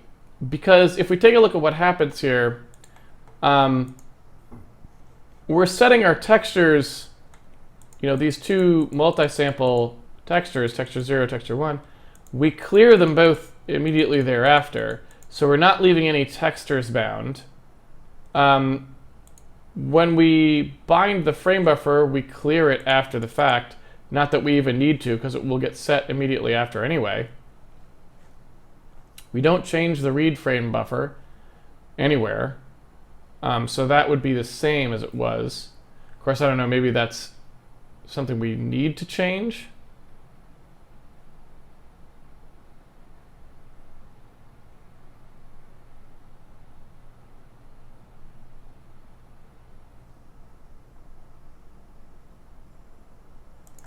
You know what? Now that I think about it,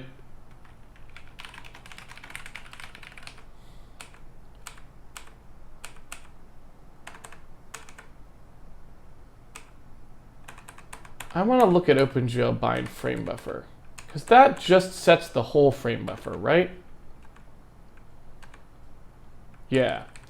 So now that I think about it, this shouldn't have a draw frame, but this is actually still reading from a different frame buffer, isn't it?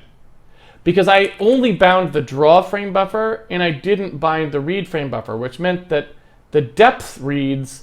That's why the GL depth test disable was necessary, and why it wasn't producing the artifacts I thought, is because we were actually reading from the wrong frame buffer. Of course, then we would get totally different artifacts now if we bound it this way. But okay, so that makes a lot more sense. All right. Now that, unfortunately, doesn't have anything to do with our bug, but I was just noticing that that was the case. Okay. So the question is, what about this, what are we doing here that makes it so that it gets messed up on the way in? And I have no idea. I don't know, I guess one thing we could try doing is let's just try to verify that it is in fact something state-based. And the way I could do that is just call both of these, right? So I could just say, hey, you know what? Just do the resolve multisample, but then actually just do the regular resolve the way we were doing it before. Okay. So since we don't see it now, I feel like that's a good indication that that is, in fact, a state-based problem. So some state that we're setting there is causing the subsequent calls to fail. And we're not setting that state here. And so by not setting that state here, we don't end up with a problem. So I guess the other thing we could do now is let's do it this way. Let's now go into resolve multisample and see what we can turn off that would still make this work. Right? So we don't see anything.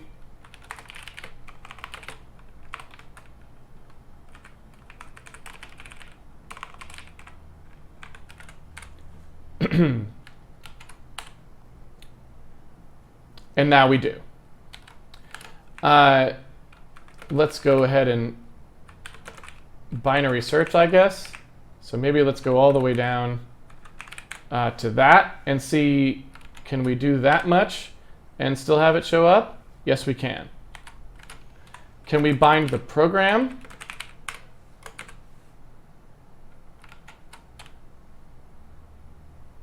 Yes, we can. Can we set the active texture? Oops, that's the wrong one.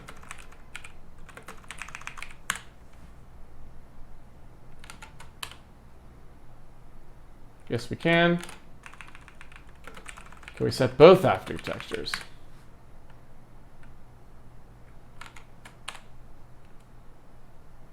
Yes, we can. So it's literally just the draw erase call.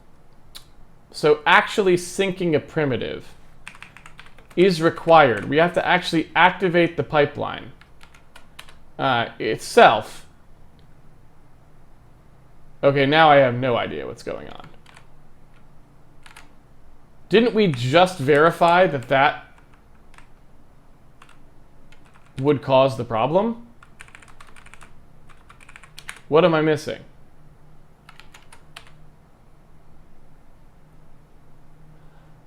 Okay, are you trying to tell me that switching the order of these, oh, it's that's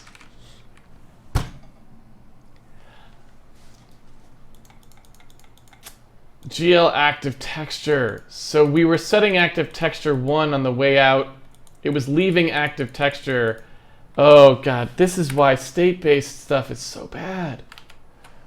Oh man, I wish I could send an owl of shame to the OpenGL people. All right, so that's fine. Whatevs.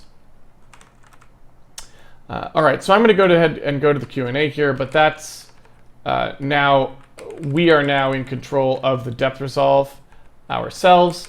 We're not doing anything interesting in it, but we are in control of it. So that's good to know. And yeah, like I said, really all we want to do here is then play around and see, can we find something in here that would help us?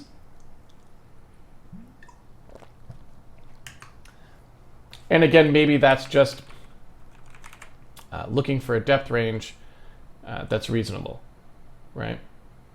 And you know, we'll work on that next week. You know, it might just work for all I know. All right, let's go ahead and go to the Q&A.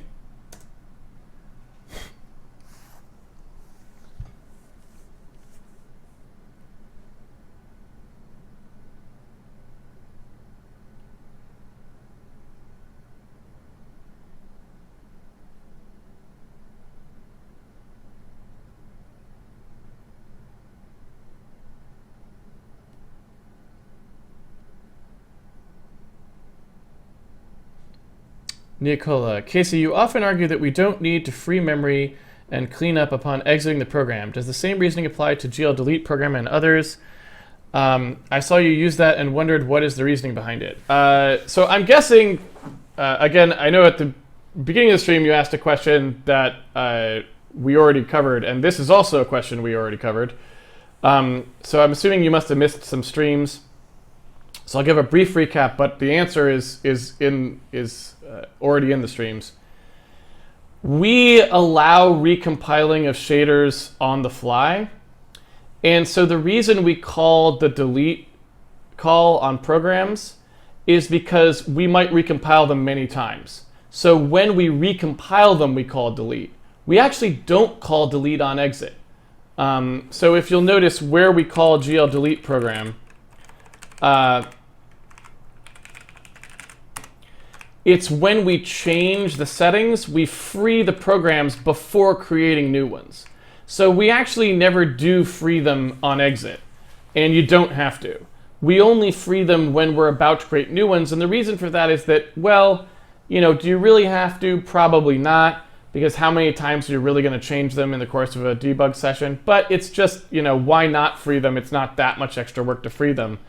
And that way you tell the driver those programs don't need to stay around, so you don't just keep building up cruft as you go and creating maybe a bad situation for the driver where it thinks you've got thousands of programs all of a sudden, but really all it is the same 10 programs, and you just happen to have switched the render settings, you know, 100 times while you were toggling between something.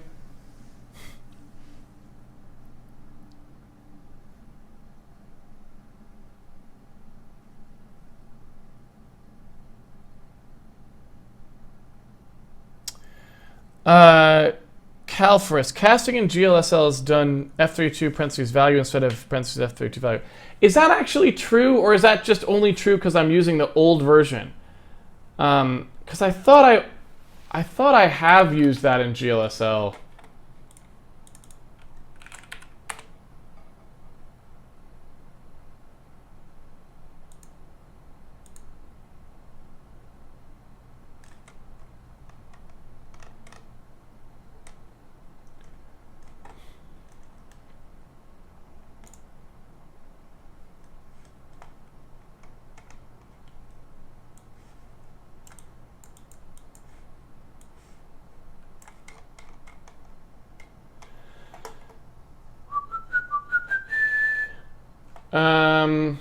Let's see. Character set, preprocessor, comments, tokens, keywords, NFRs, definition, static use, uniform, variables types, basic types.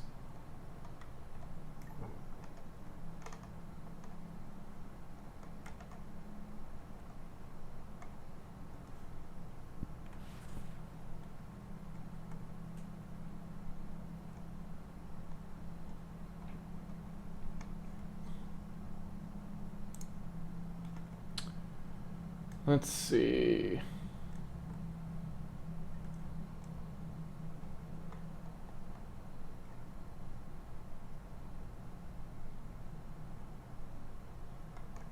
No, so I guess it looks like they don't do that anymore, or they don't allow that, and I'm just hallucinating that I think they ever did. Because this is a later spec than even what we're programming on, and it doesn't seem to suggest that you're ever allowed to cast that way. So it's only C++ style casting, it looks like. Maybe.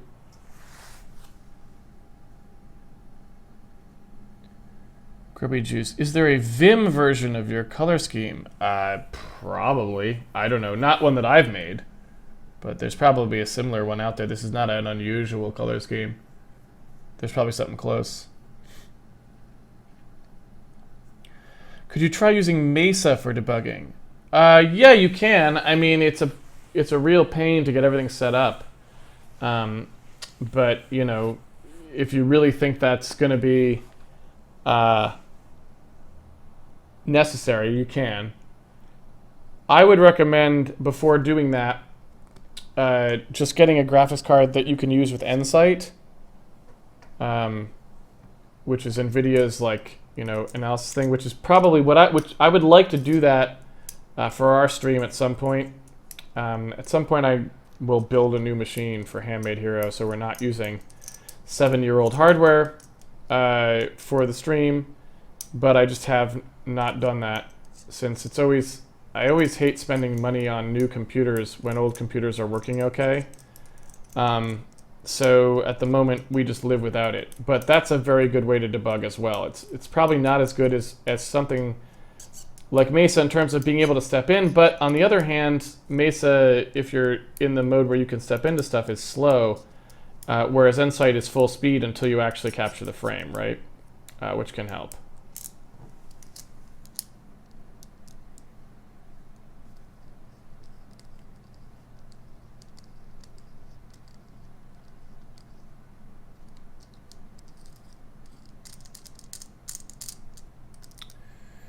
How often do we need to free and allocate memory compared to the early 2000s?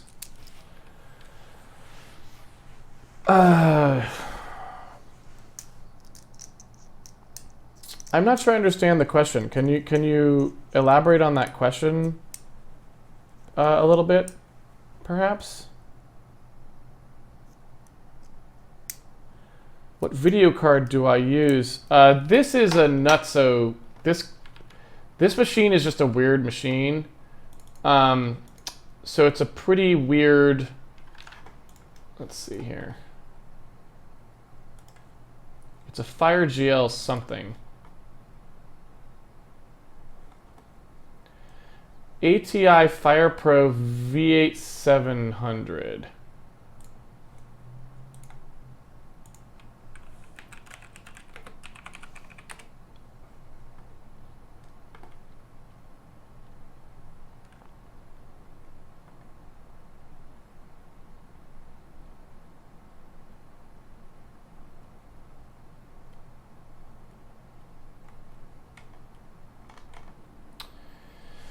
Well,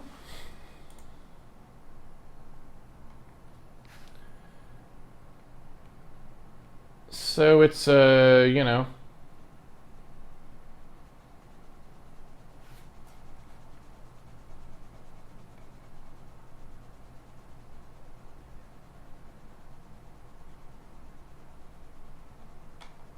I don't know what the year it was released.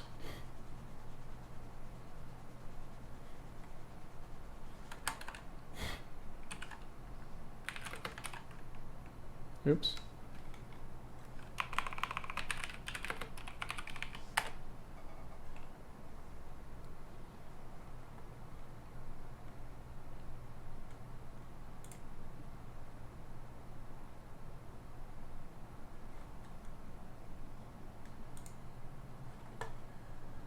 So 8700 is this one. I don't know what. Here's the data sheet on the 8800.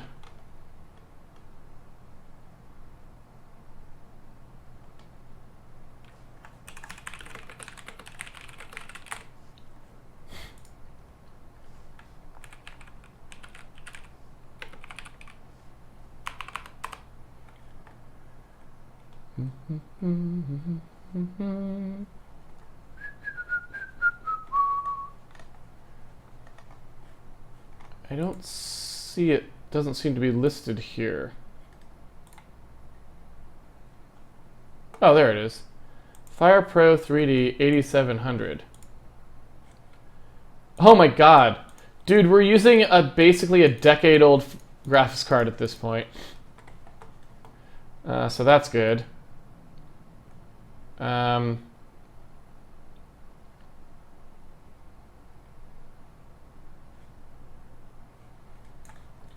So we're looking at this row right here. Yeah, so flops wise, so let's just look at what this is. So we have 1200 flops on this graphics card. Let's see what we have on a modern graphics card.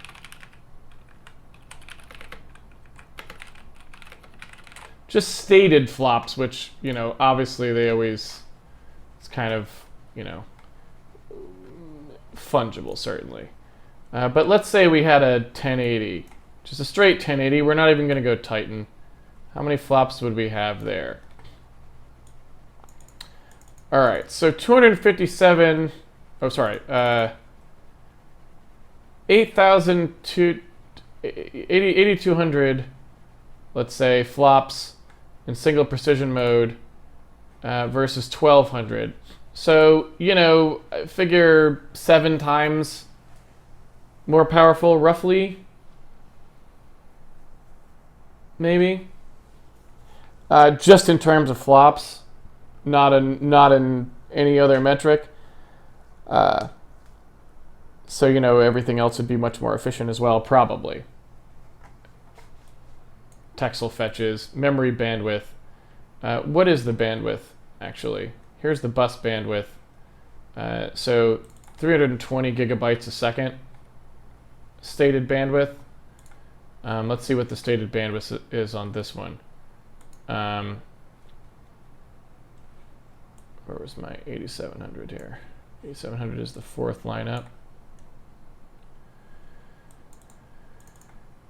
So the bus bandwidth isn't that much better, right? I mean, it's definitely better. It's 3 times, which is, you know, hey, that's great. But it's not, like, astronomically so. So that's interesting anyway.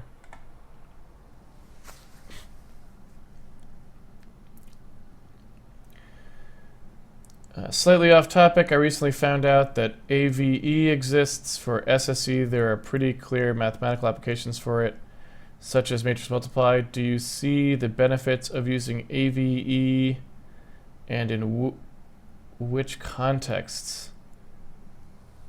AVE. That doesn't ring a bell. Can you tell me what AVE is? Do you mean AVX? Or what does AVE stand for?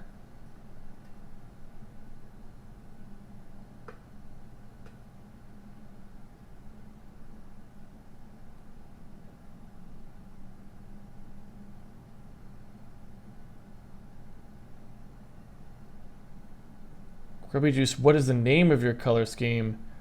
Well, it doesn't have a name. It's just what I set up when I was tuning the colors, so it doesn't have a name. All right, last question.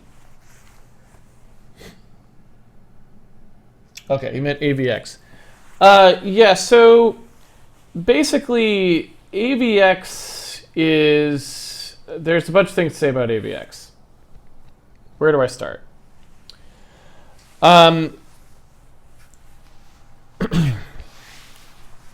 So there are 2 halves to AVX. The first is just when the register size gets extended past 4 floats, right? So, you know, a normal operation in SSE is 16 bytes wide, right? 4 floats, 16 bytes, 128 bits, whatever, right? However you want to think about it, right? So it's 16 bytes wide, and if you think of what that means is it's, in terms of a cache line, which is 64 bytes, it's like 1/4 of a cache line. And so part of the move from SSE to AVX, there's, you know, AVX, AVX2, AVX512, is they are slowly widening the register size out to the same size as a cache line, which I think is good. And so you end up in a situation where if you go all the way to AVX512, that is actually a 64 byte wide register size, which means you operate on 16 floats at a time. Which seems like a pretty good number to me, right? It's 1 cache line big. It's a 4x4 of pixels, if you were to think of it that way, if you were, you know, or 16 elements at a time for some kind of matrix work. A 4x4 matrix happens to be 16 elements as well. It's a good number. It's the same number as a cache size. That's good, right? So I think 16 is probably a good number for a register size. For floats, it fits its cache line, all that's good. So just widening the register size is good. Why do I not use it on Handmade Hero? It's not supported anywhere. So if you take a look at like the best case scenario, here's the Steam hardware survey. We take a look at the CPU.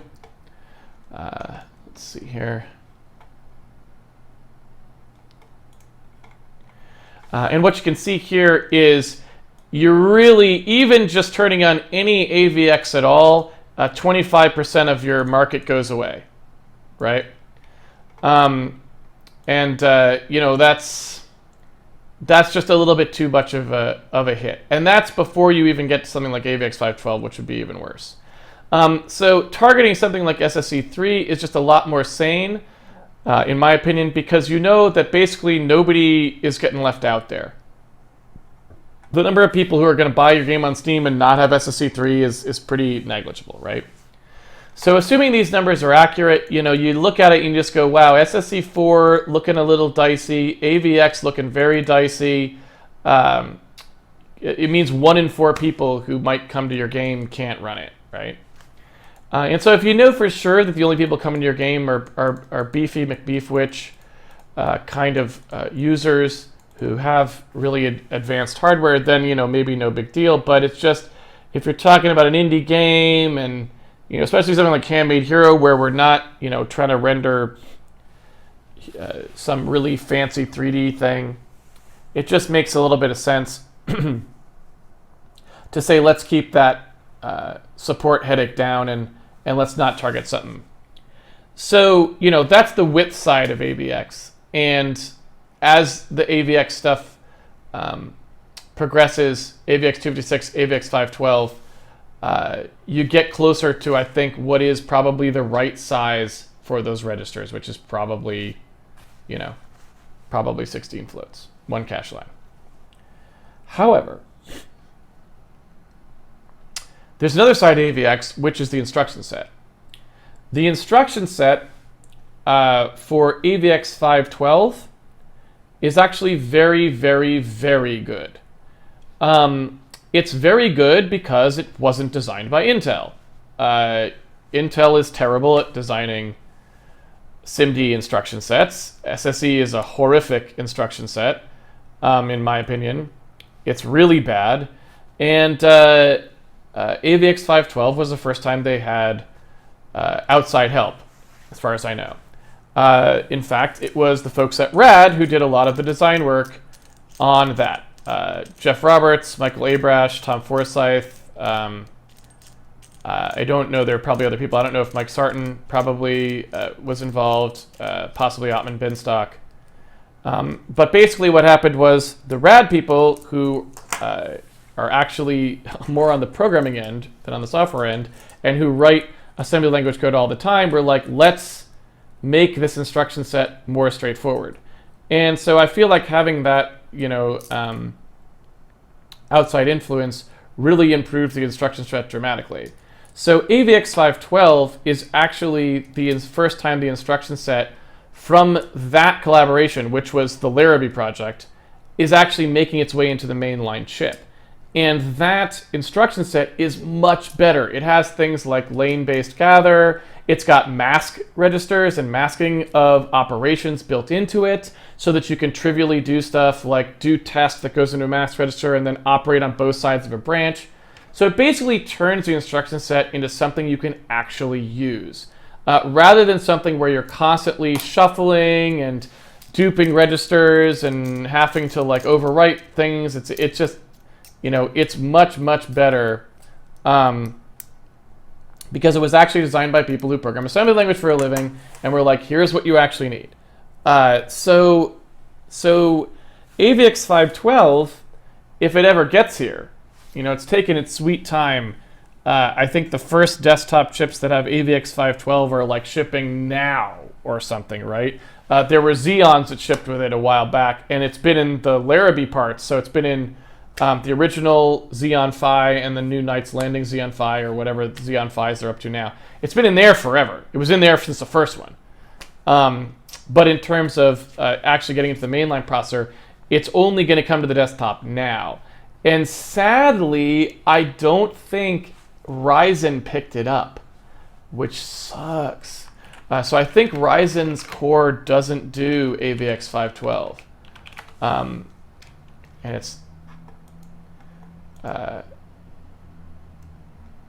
And I don't know. Yeah. So, you know, the AMD designed, you know, their new core and didn't design it with those instructions in mind, which was nuts, because they're the right way to do that kind of code, in my opinion. Now, granted, you know, these people are hardware experts and I'm not, so I don't know, maybe there's a really good reason why the AVX512 instructions aren't the right way to do it, but it sure seems like the right way to do it. Mask registers, I feel like, are a big deal, and having them work seamlessly with all the instructions is kind of what you need, but I don't know. So, made me really nervous to see that Ryzen didn't pick up AVX512. Maybe there's a good reason for that. Maybe there isn't. Being not knowledgeable about CPU design, I can't even rant about it in any constructive way. All I can say is that from the perspective of the programmer, not having the AVX512 instruction set is really a bad thing. Now, maybe that's not actually what's going on. Maybe Ryzen actually will be able to support AVX512 pretty easily, and they just didn't want the first generation of the core to have to support that register with. And that's a little bit of a problem for AVX512, is the fact that you have to get all the way out to 64-byte register width before you can actually just use the part you actually care about the most, which is the instruction set being better. What you'd rather have had is the instruction set from AVX512 introduced just to 4-element vectors in some weird light way, right? 64-byte registers aren't the most important thing, right? That's just wider registers. What we really want is the instruction set to be good. So that's basically what I would say. I don't know why they don't have stuff like the masked registers and whatever. I feel like someone at AMD could probably talk constructively at that about that point. I would love to hear what they had to say about that. They may have some really good reasons why they didn't. For all I know, there's patent problems involved too. I have no idea. Hardware stuff is nuts that way. They always have all these legal snafus they have to work around. So I don't know. I couldn't tell you. You now know everything I know. So. All right, that's about it for Handmade Hero, so I'm going to wrap it up. Thanks, everyone, for joining me for another episode of Handmade Hero. It's been a pleasure coding with you, as always. If you would like to follow along with the series at home, you can always pre-order the game on handmadehero.org, and it comes with the source code so that you can play around with it and experiment. We also have a forum site you can go to if you want to ask questions, a Patreon page where you can go if you want to support the video series, a schedule bot where we tweet the schedule at you, and an episode guide which has our past episodes if you're trying to catch up on old parts of the series that you missed. That's it for this week. I'll be back next week with more Handmade Hero. Hope to see everyone back for that. Until then, have fun programming, and I'll see you on the internet. Take it easy, everybody.